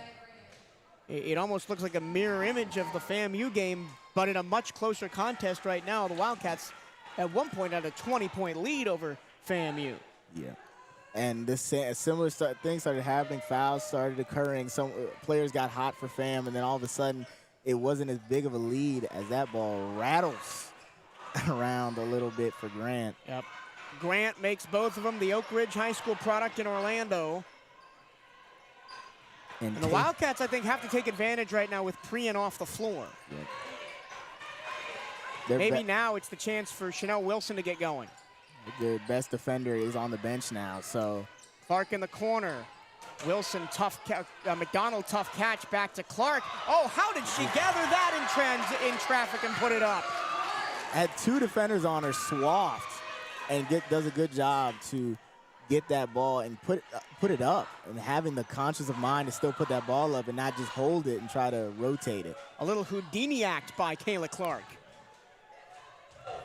Mosley doesn't take the 3. Grant working on McDonald, too strong. Ball goes out of bounds. Both teams say it's theirs, and it's Wildcat ball. And for her next trick, she does a great job almost boxing out on that rebound, but forcing them to keep the ball, and the Wildcats keeping possession here. Another long pass. This one's on target. It is. White scores. Earlier on an inbound pass, she started pump faking the ball as if she was going to throw it deep. So it's a very interesting dimension to her game that a majority of people, don't really have on an inbounds play. Good job by the Wildcats on defense to deny the backdoor cut. Now here's Mosley. Mosley double teamed. Mosley turns the ball over, I believe. Yeah. The Wildcats She does. It's another travel. I didn't see the initial call. I just assumed everyone got real excited, so I was like, yeah, probably a turnover there, but more Jim having a little bit of ball knowledge. Everyone got excited in here as well. Under 2 to play, third quarter. Wildcats by 4, equaling their largest lead of the afternoon. Clark can't catch that tough pass from McDonald and turns it over. Grambling in transition, Warmly kick out. 3 on the way from Jackson, it's good. Jasmine Jackson, 3 for 4 from 3-point range today. And it's a 1-point game again. No, correction, it's a tie game. Yeah. To close out this third quarter, the Wildcats might look to just hold the ball for a little bit to try to maximize their possessions. Clark top of the key looking for the backdoor pass. They're just gonna go for the handoff to White. Behind the back dribble, White step back into one, no good. Dorsey crashes into a Grambling defender, and it's gonna be a foul on Dorsey off the loose ball. Dorsey looks confused. And so does Coach Creighton. She is imploring the referee, saying, why? It was a 50-50 ball, and I kind of agree with her. Yeah. I mean, rough contact like that usually might draw a call. She did kind of go in hip up into the Grambling State player there, as she's going to take a well-deserved rest after taking that bump. So both players involved in that car crash are going to come out. Yeah. Jasmine Jackson coming out after hitting that big 3. 1:09 to go third quarter. Grambling another chance to take the lead. The Wildcats have not been allowed to maintain any sort of advantage in this contest. Warmly in front of her own bench. Nice defense by White. This is Jordania Ivy, long two, no good. Clark trying to box out for the rebound. She tips it to Kayla White. In transition, goes all the way to the bucket and scores! That was a nice layup, but Grambling State won't let the ball rest. Immediately back up to the floor, Wormsley against White, who's got to be sucking air after that sprint down the floor on the last possession. 33 seconds to go third quarter.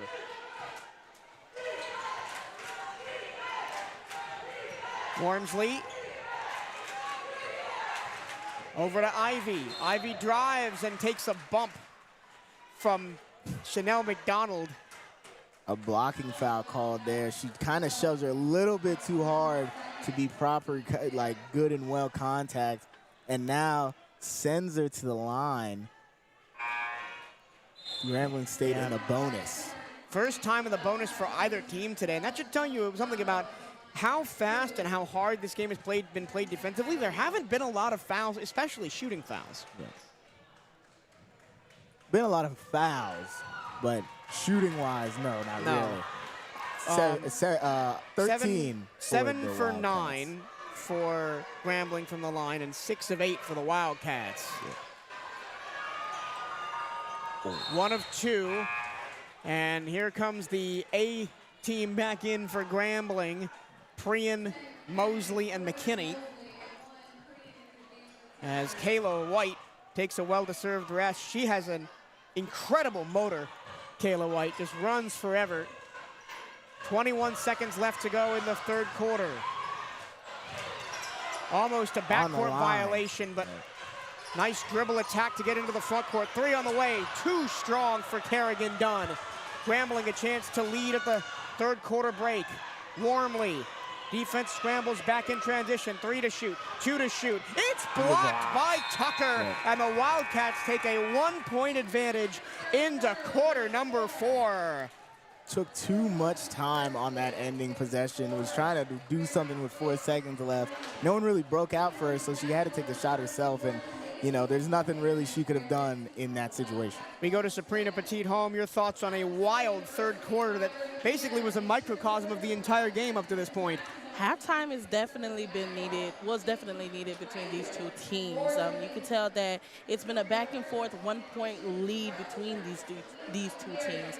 Prian being on the bench, the Wildcats should have been able to take advantage of that because she's been all over the court tonight. Same things that I have been reiterating this entire game is that we have to rebound offensively. These second chance shots are probably what's going to be pushing us further towards the win if we continue to do so. You can tell that the points are dropping in on the Wildcats' favor because they've been playing at a very calm and level-headed, which goes back to what I'm saying, that the halftime has been needed. Yeah, and even though the game has been really high energy, the third quarter from both teams was a little bit more settled than the first half was. You can see the plays are being ran on both sides as well. Those tough shots that we were seeing in the first half of the game you're not really seeing that too much on the second half, but we have one more quarter to see if they'll be able to keep it up. All right, for the Wildcats, give me one name. Who has to step up in this fourth quarter if the Wildcats want to remain unbeaten in conference play? I would have to say Kayla Clark. She's been doing well. If she can go ahead and commit to rebounding offensively, I think we have a great shot. Come be a part of BCU Athletics and support the CatEye Network. If you or your business is interested in partnering with us here on the CatEye Network, you can reach out to the Wildcats Athletic Communications Department at bcusportsinfo@cookman.edu. That's bcusportsinfo@cookman.edu. One frame to go, Henson. I'm gonna give you the same question I just gave to Sabrina. You can't say Kayla Clark. Who's your one player that's got to step up for the Wildcats? Stole my answer, but Kayla White has to step up a little bit. We saw her earlier in the game with a lot of ISO play. She isn't in right now. We have a mostly shifted lineup. Oh, nice ball movement by the Wildcats to get into the front court. Clark in the high post. Tries to go backdoor to Dunn. Dunn, screen and 3. It's short. And the Wildcats empty on their first possession for the 4th time in the contest. They have not scored on their first possession of any of the quarters today and have turned the ball over twice on those first 4 possessions. They have a 1-point lead, 54 to 53. Here's Jasmine Jackson, the sophomore from Texas, hands off to the junior from Amarillo, Texas, Zaynlet Center. Grant, the Orlando native, rising and firing. No good. Offensive rebound for Priyan. Her putback is no good. The ball pinballs around, eventually grabbed by Tucker. Wildcats in transition. Here's Kerrigan, done to the rack, and it's no good, but a foul on the back end as Kayla Clark goes crashing to the ground as she tried to grab the board. Kayla Clark kind of double jumps there. After the initial fall, she bounces, and I got a little worried for her knees because of how she landed, but seems to be okay there. Did you just say double jump? Yeah, she double jumped. How she, okay. This is not Mario. She kind of landed on her left leg and then bounced up as if to try to catch herself, and then she kind of careened off onto the out of bounds there, but she's fine as the play continues. Wildcats will get a second opportunity here. Referees are talking about what the shot clock should be at. I think it should be at 24 because Grambling never had possession. So it's still Wildcat possession. So 24 seconds on the clock. Priyan hounding Wilson, and finally a foul called. That is Priyan's second personal foul. Nobody on the Grambling State Tigers has more than 3, and that's Blake. She is not on the floor at the moment. And how she's been playing all game, the fact that she only has 2 fouls is commendable. Like, once again, she's an amazing on-ball defender. Wildcats will get another chance to inbound on the baseline. No time came off the clock, so still 24 to shoot. Remember, this is just the first of our doubleheader. The men's teams from Grambling State and Bethune-Cookman take the floor half an hour after this one is done. Wilson will run the offense from out high. High post, Clark tries to put the move on the defender, and you can't get the tough shot to go. Nearly gets to go. Warmly, backdoor pass, oh, the block! Get that out of here, says Omaria Tucker. That is not part of the game plan. Omaria Tucker basically it stops that possession cold in his tracks, stops the fast break, and now forces the Tigers to reset. Whistle and a foul for reaching off the ball. And it's going to be on Kayla Clark. Correction, it's on Damani Dorsey. That's Dorsey's second. I thought that was Clark's third for a second. It would have been a very tough position as who does have 3 fouls, Deshante Edwards. She comes back in, but she's been big, especially defensively today, as well as the 6 points she's poured in on offense. Yep. Especially to close out this 4th quarter. McKinney backing down. Clark gets rejected. It's a block party on the right-hand side of the floor. Edwards gets fouled on a reach-in by Jasmine Jackson as Wilson tried to throw the ball to her. Almost runs over some of our production crew out there, but... Don't harm the interns. Please. I'm friends with them, please. But another baseline opportunity for Bethune-Cookman. Double screen. Wilson still not open. They get it to Tucker. Tucker gets fouled by Tinner. Correction, fouled by Grant. She claims she was straight up. And now the question, they're calling it a shooting foul. I thought it would be maybe a reach there because she was passing it down to Kayla Clark. And so that'll put Tucker at the line. Both teams scoreless over the last 2 minutes and 17 seconds. So in a game that has been mostly about offense, both offenses quiet to begin the 4th quarter. Yep. Basketball is a game of runs, and if the Wildcats can get on one here to extend this lead a little bit, you might like their chances a little bit more going into these closing minutes. And that's Omaria Tucker's first point of the game. She was 0 for 4 from the field, but she gets those 2 free throws. 4-point lead for the Wildcats. Correction, 3-point lead for the Wildcats. They have not had a lead of more than 4, but neither is Grambling. Jackson, she's been deadly from outside. Long pass across to Tinner. Tinner drives, fakes the pass. Oh! And Clark thought she had the block, but instead picks up her 3rd foul and will send Tinner to the line. Yeah. A tough shot there by Tenor. And you can tell what more Jim thinks of that one. Do not agree with the call would be what I assume those boos mean.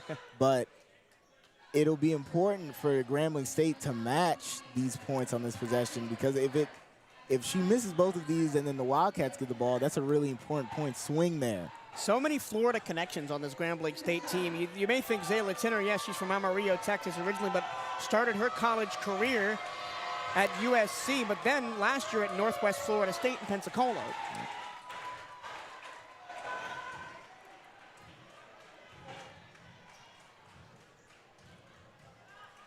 Tinner, over 2,300 points in her high school career at Amarillo High School. All-state and district MVP and district athlete of the year as a senior. Got her jersey retired, I guess. And those well, kind of stats. to play at this level, and you know, we do research on all the players before the games, and basically every player that plays at this level has a bio that reads like that. Yeah.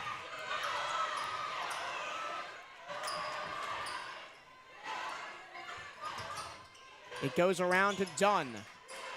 Dunn to Chanel McDonald, who's checked in and will be the 5 right now because Clark's off the floor. Dunn with 8 to shoot, dances, goes left. McDonald with 3 to shoot. It's ripped away by Prian. Another turnover for the Wildcats. Yep. Prian's done a great job defensively this game. 4th steal of the game for Guzshin Prian. And now Grambling with the height advantage with Clark off the floor. 10 to shoot for Prian. She had it open, 3, doesn't take it. She'll instead drive into Dunn. Dribble the ball off her foot. 3 to shoot. The ball caroms out of bounds.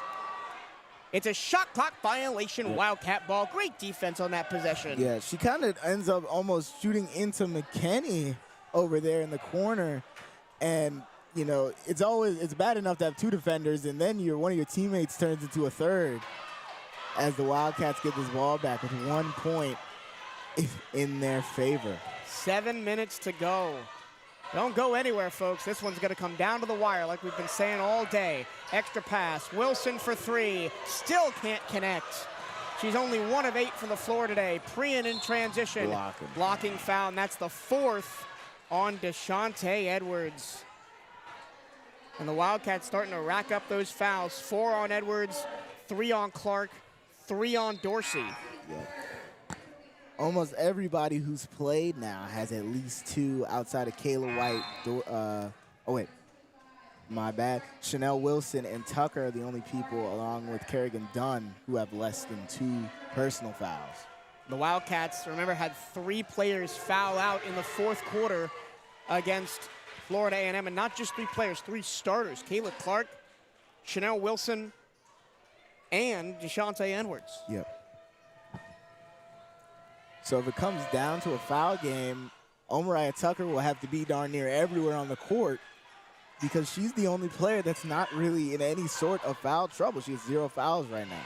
Grambling back in the lead, 57-56. Clark down low. McDonald double team, goes to the line. We'll see who they get that foul on. It's going to be on McKinney, her 3rd foul. And McKinney has 3 and Blake has 3 for Grambling State. Nobody else more than 2. That's one of the benefits of playing such a deep bench, Henson, is you can afford to have some players get in foul trouble because next man up mentality always applies. Yep.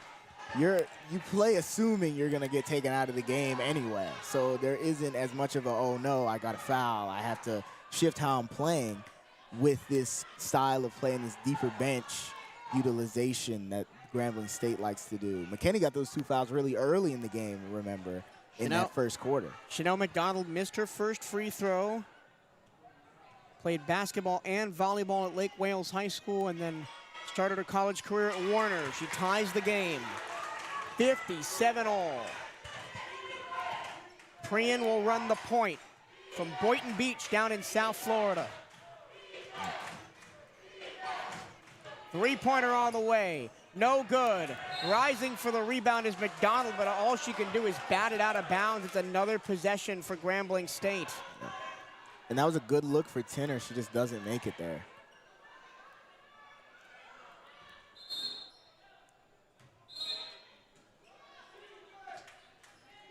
Wildcats will try to defend the inbounds pass. It comes in for Grant. Her layup is no good. Dorsey grabs the miss. And I've noticed that Grambling has not been actively pressing as much. And they're going to get an off-ball reach-in foul again against Grambling. And that's the 4th foul against McKinney. Yeah. Caught the whole team off guard for for Grambling State. Everybody kind of looked at the whistle to kind of see what had happened. And the Wildcats are in the bonus with 6:20 to go. Yeah. This game could go long as we get a potential free throw shooting contest, but a free throw shooting contest purely on averages would favor Grambling State barely. 69.9% from the line as opposed to 64.7%. That nearly 70% free throw average as a team is the best in the SWAC for Grambling State. And McDonald misses the first one again. The Tigers will have to be very careful to close out this 6 minutes if they don't want to give them free trips. McDonald gets the second one. She's been 1 of 2, both of her last 2 trips to the line. Cats by 1, 58 to 57. Priyan, the 3-sport athlete in high school: track, soccer, and basketball. Tinner on the baseline.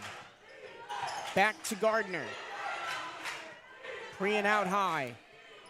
Blake in the game with 3 fouls. Watch number 34 in black. Out to the corner, 3 on the way. No good. Long rebound comes straight back to Tinner. She works through and can't get it to go. Clark back on the floor and gets fouled and stares down Zayla Tinner like, get off me. Yeah, that was Andrews, that I assume a frustration foul from Tinner, because she kind of just hits Kayla Clark.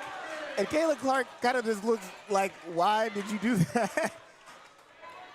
Tinner now collects her 2nd foul or 3rd foul. I'm not sure if the stats are updated yet.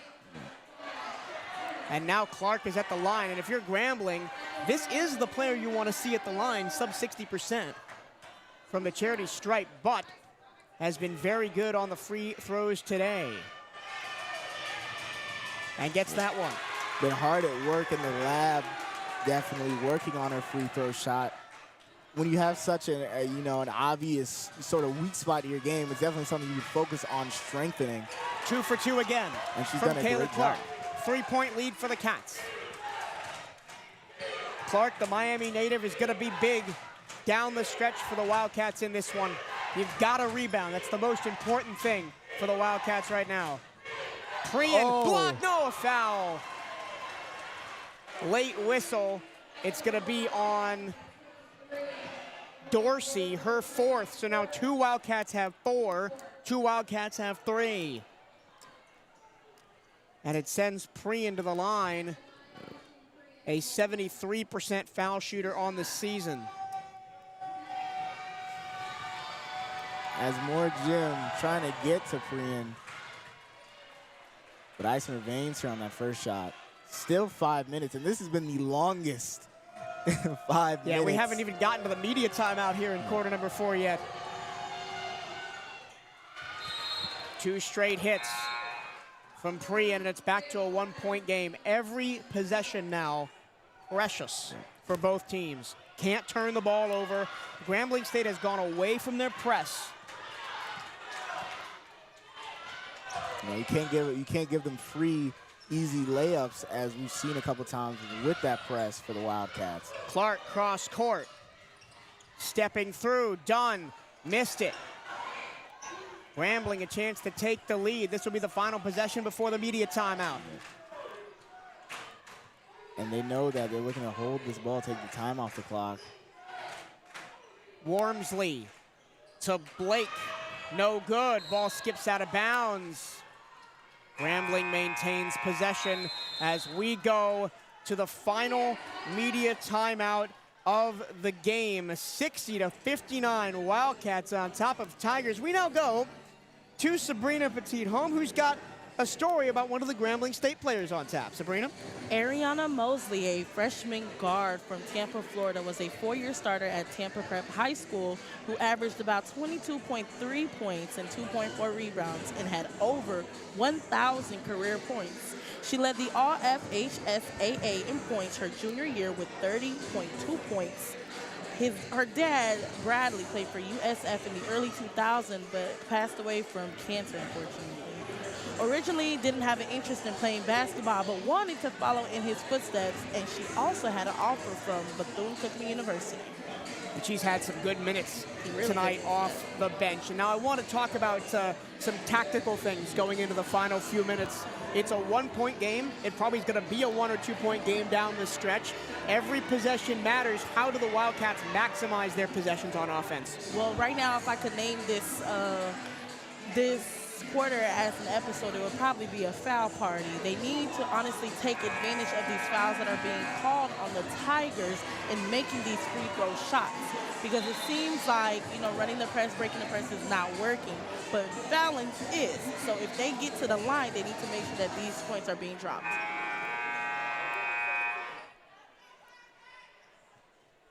.458 to go.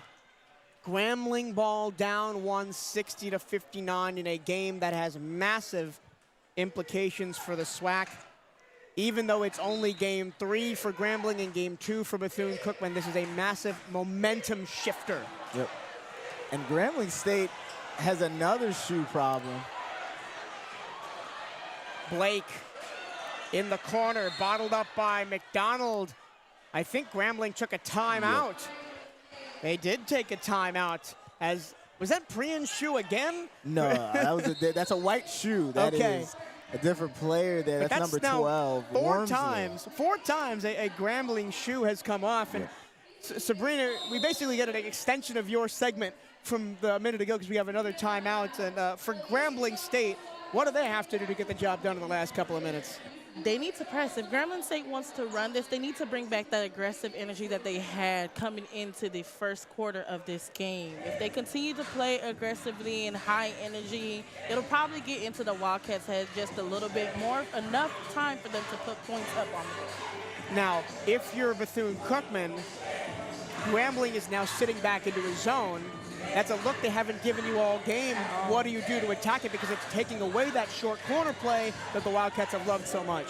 Well, at this point, I think I would just move if I was the coach, I would move my players to the point to drive and call these fouls on, to drop fouls on me, per se, so I can take it to the line and get my best free throw shooter out there. And both teams got to be careful now because both teams have players with 4 fouls. Both teams are in the bonus as well. So every foul we will be shooting the rest of the way, and it could make for a marathon last 4:47. I see the men's team from Bethune-Cookman standing down there getting set to come on. And they might have to go back to the locker room and sit down. We could be here for another 15, 20 minutes. It has been an interesting game so far. For the last third and fourth quarter, it's been a seesaw, as you said earlier, with a 1-point lead with either team. So it's exciting to see who's going to have the last laugh at this.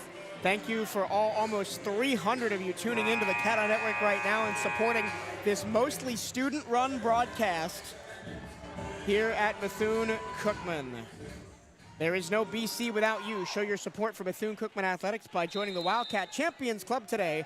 Help us build a championship culture at Bethune-Cookman. Donate and join at cookman.scalefunder.com. That's cookman.scalefunder.com as Wormsley leaves it short, and the Wildcats will have a chance to extend their 1-point lead. Intelligent play there by the Wildcats, not trying to rush to get that rebound. They know no one else touched it, so just let the ball go out. We get the possession anyway. And the Wildcats have really shut Wormsley down for probably her worst performance of the season. Yes, she's only played 4 games, but she's averaged 17 points a game in those 4 attempts and only 4 points tonight. And Grambling back to pressing now as they feel the need to push the urgency down 1 with 4:41 to go. I guess a Wildcat player touched the ball, as Grambling looks to inbound it, but now I think the referees are And Coach watching Creighton the is replay. irate on the sideline, and we may get a review of this. And she did say, the referee says it touched the hand of Chanel McDonald. And this is huge, but 4 seconds to shoot for Grambling State. Out of bounds, it's Grambling's again. But the shot clock continued to run. We've had shot clock issues in every quarter today. Yeah. I would say put it back at 3. That's where it kind of was before it kept ticking. Well, they had 4 seconds. Grambling State never had possession. They do take 1 off the clock, so 3 to shoot for the Tigers. Pre in the gunner. Looking for Grant. Airballed it. So the Wildcats do get a defensive stop. Kayla White back on the floor. She knows she loves to run. She kicks it to McDonald, and she missed it short. The ball pinballs around. It's grabbed by Grant, and she gets the ball and then back. turned it over. White takes a free throw line jumper. No. Wilson battling for the rebound, and she steps on the baseline, and it's Tigers ball. Yeah. Almost keeps possession there, almost keeping the ball in, but the edge of her shoe touches the baseline, giving the possession back to the Tigers.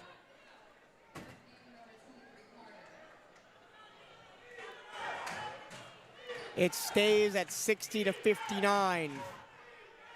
Both teams struggling from the field in the third and fourth quarter. Wildcats one of the last 10. Grambling one of the last 15. Tinner against White. Backs her down into the paint and then gets it blocked by Wilson. Both teams look frustrated. White dribbles around 2 into the front court to Clark. Clark in traffic. Timeout. Wildcats, great job by Janelle Creighton to notice that her player was about to travel and call the timeout. So the Wildcats still lead 60-59. It is 3:50 to go. Sabrina, nobody can buy a bucket right now. I think everybody's all in their heads at the moment. They need to slow everything down. It kind of seems like the Tigers are trying to bring that aggressiveness that they did have in the first quarter, but it's not coming out the way that they want it to. You know, so right now, I think every team is trying to get level-headed so they'll be able to run the plays and do what they need to do to bring those points out. And there's a lot of nerves out there right now, Very much obviously. so. Neither team has scored in the last 1 minute and 55 seconds. As you said, down to the wire, so that's what it has come to. And maybe with what, 3:50 to go, you may only need 4 or 6 points the way this game is going to come out on top. The question is who? Michael Torello, Sabrina Petit-Holm, Henson White here at the broadcasting desk at Moore Gymnasium. Wildcats will inbound after a timeout taken by Janelle Creighton to save him from traveling. Edwards with 4 fouls, wearing the white headband. She's back on the floor. She works on Prian, drives past her, floats it up off the glass. No good, no whistle. Ball is loose on the floor. It's a mad scramble. It's a jump ball. Possession arrow belongs to Grambling State.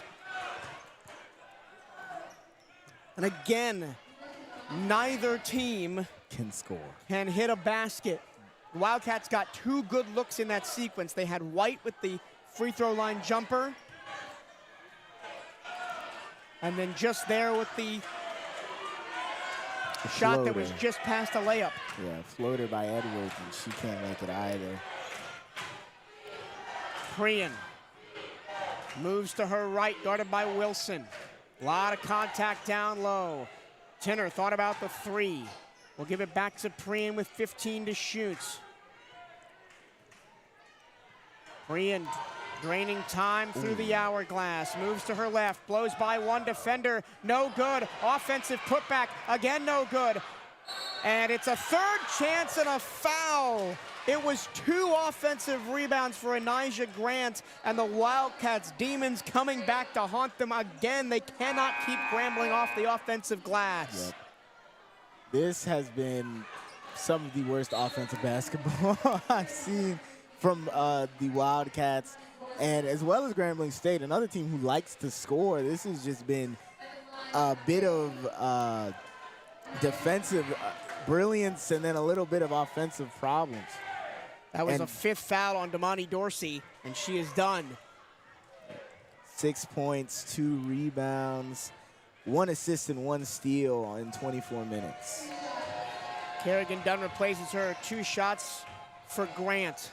The first one is good, ties the game. She's a 64% free throw shooter from Oak Ridge High School in Orlando, led them to the state Final Four as a junior. Played 4 seasons at Tulane, and then is finishing her career at Grambling State, and she gets it. 61-60, Grambling State's first lead since 6:43 to go in the 4th. Now the press is back on. McDonald back to Clark. Wilson, 5 to get into the front court. Wilson races ahead. Edwards has the ball knocked away, and it's another turnover for the Wildcats. The one thing you couldn't do, turnover number 19, gives Grambling a chance to extend the lead with 3 minutes to go. And if you're Grambling State, you're just going to start holding the ball here. Take a little bit more time off the clock, but at the same time, you know that you don't have the shooting in your favor right now. Neither team really does. So possibly trying to look to just score some more and then take some more time off the clock and hope that the next possession doesn't work out in the Wildcats' favor. Priyan picks up her dribble, gets it back to Grant, and then Boothshin again, reverse layup, no good. Another offensive board, second chance, no good. A third opportunity for Grambling. 3 on the way from Tinner, short, Wildcats take advantage. Edwards stripped to the ball, no foul. Edwards incredulous.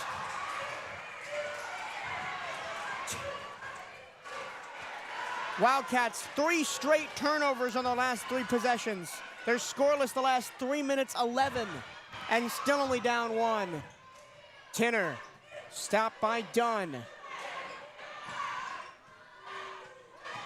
Grant backing down McDonald and scores.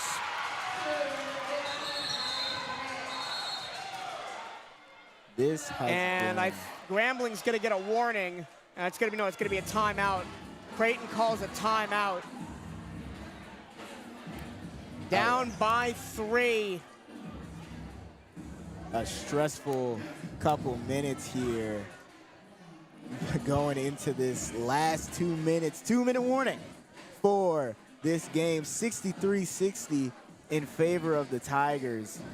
Sabrina, what do the Wildcats need to do to get the lid off the basket? They need to tighten up their defense. The Tigers are giving ample of opportunities for them to take the ball and take it down the court.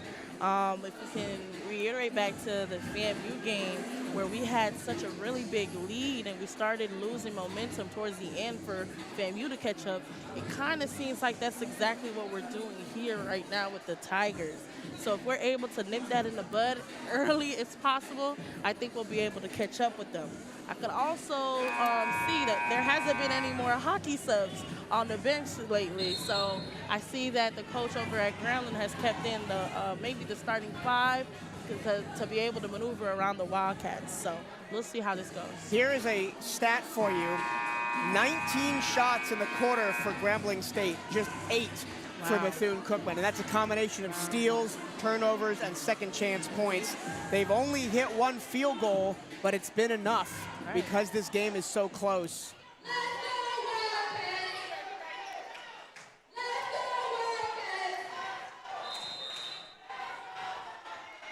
Crowd trying to get behind the Wildcats, down by 3.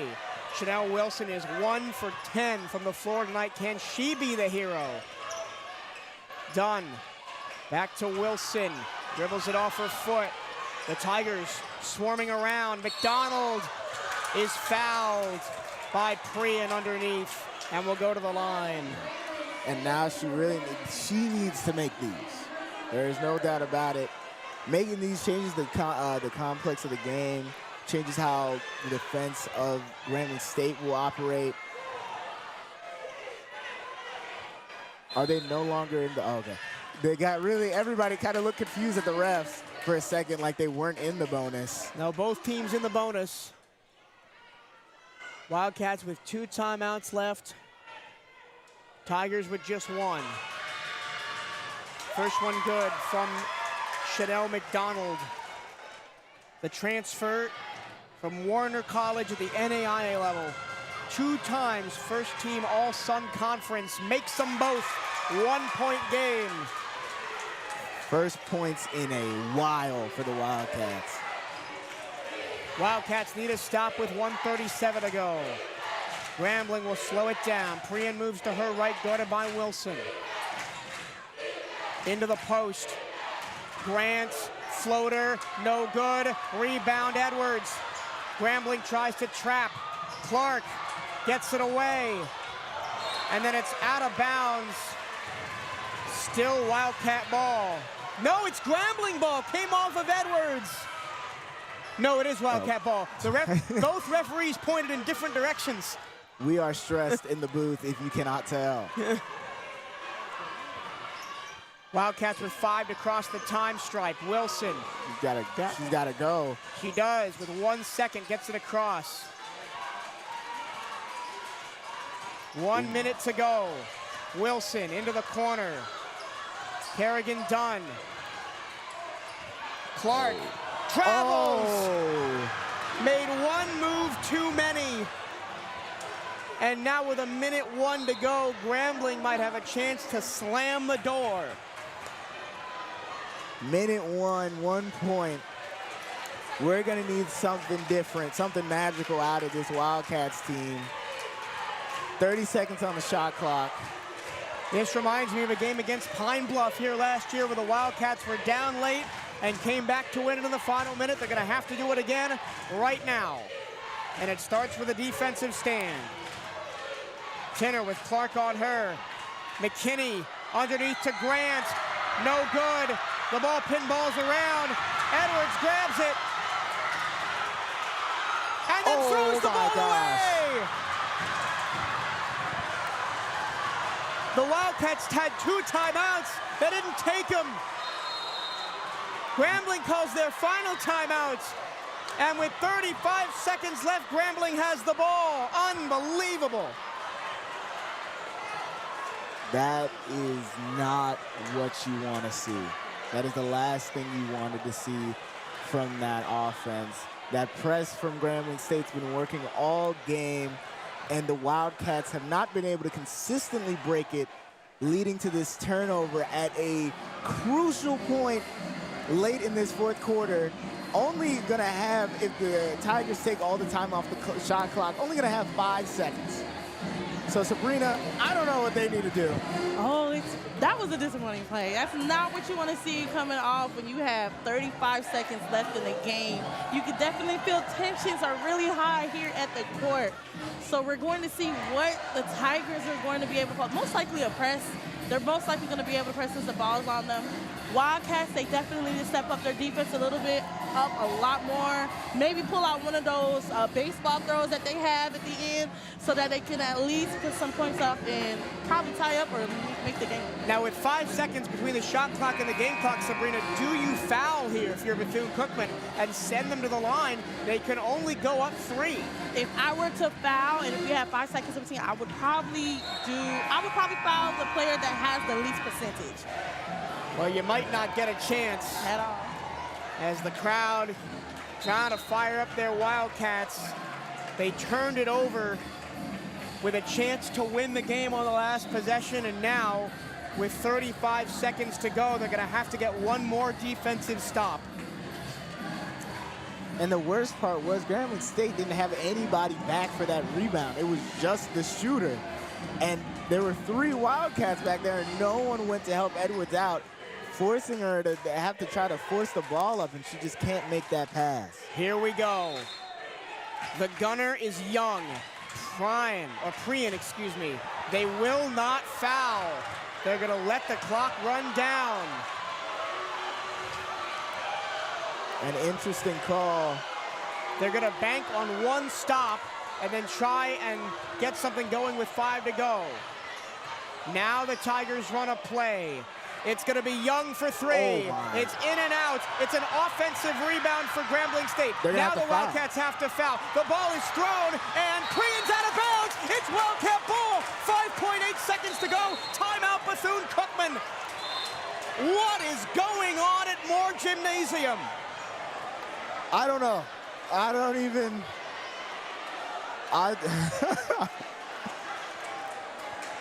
A kind of a hodgepodge of things in this last couple of seconds. First of all, not allowing the possession to go on. Normally, instead of fouling there, they don't get it. They get a good look, miss the look, gets the offensive rebound. No one from the Wildcats fouls, as if they still had time on the shot clock. And then they throw it away. And then they threw it away. Grambling State had the game won and kind of just literally threw this game. If this opportunity goes in the Wildcats' favor, both teams had. Sabrina, can you please help me here? Who do they go to? They've got one shot. Who do they go to? McDonald. If she's in the game, they have to go to McDonald. If somebody, because she's the only one that has been consistent this entire game with her mid-range shot, even with somebody on her down low in the post. So honestly, if it was me, they would probably thought about McDonald and make it close the game out. Wildcats, remember, do not have to make this a buzzer beater. They can go quick because the Grambling State Tigers don't have a timeout. Yep. Down by one, 5.8 to go. Can the Wildcats pull off a miracle? Timeout, Bethune-Cookman, and they're gonna drop another play. Yeah. Everybody's in the building's heart is pounding right now. Smart move there by Coach Creighton. Seeing the play wasn't gonna work. You still have that extra timeout. There is literally no reason to not use it. And she's gonna give her team the best opportunity to win. Sabrina, do you think they're trying to drop a play for McDonald there? Yes, I believe so. That I hope that they are. That's my intentions from my point of view. If I was a coach, I hope they would make a play around McDonald. The Tigers were actually very smart whenever they was wasting that time out. When they wasted that time in the beginning of the last play that happened. So now, hopefully the Wildcats will be able to turn this around for the better. A lot of tension here in the Moore Gymnasium. We'll definitely see how this comes to. Something I noticed is that the Tigers doubled McDonald on the inbound. I think they know that it's coming, so they have to have a fallback plan. And we haven't been shooting threes well all game. It doesn't have to be. They have It to doesn't draw have to the be. I would get it into the paint, try for a Yes, layup. and draw the foul. Yes, exactly. Here we go, 5.8. This time the Wildcats got to get it in. Wilson against Crean, 3 seconds. Wilson for the Oh my win. God. No good. Clark puts it back up, and Grambling State wins it.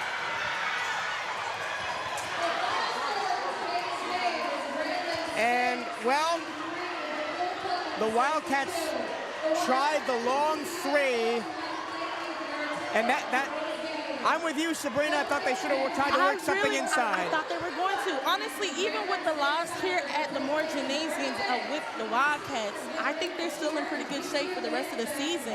There's definitely a lot of momentum between them. You can see the improvements with Kayla White, especially from Kayla Clark, I apologize, from how she started at the beginning of the season to who she is right now, and McDonald with these mid-rangers and their game against the Tigers. I believe this season's going to be a great season for the Wildcats, despite the loss here at Moore Gymnasium. They got to pick themselves back up.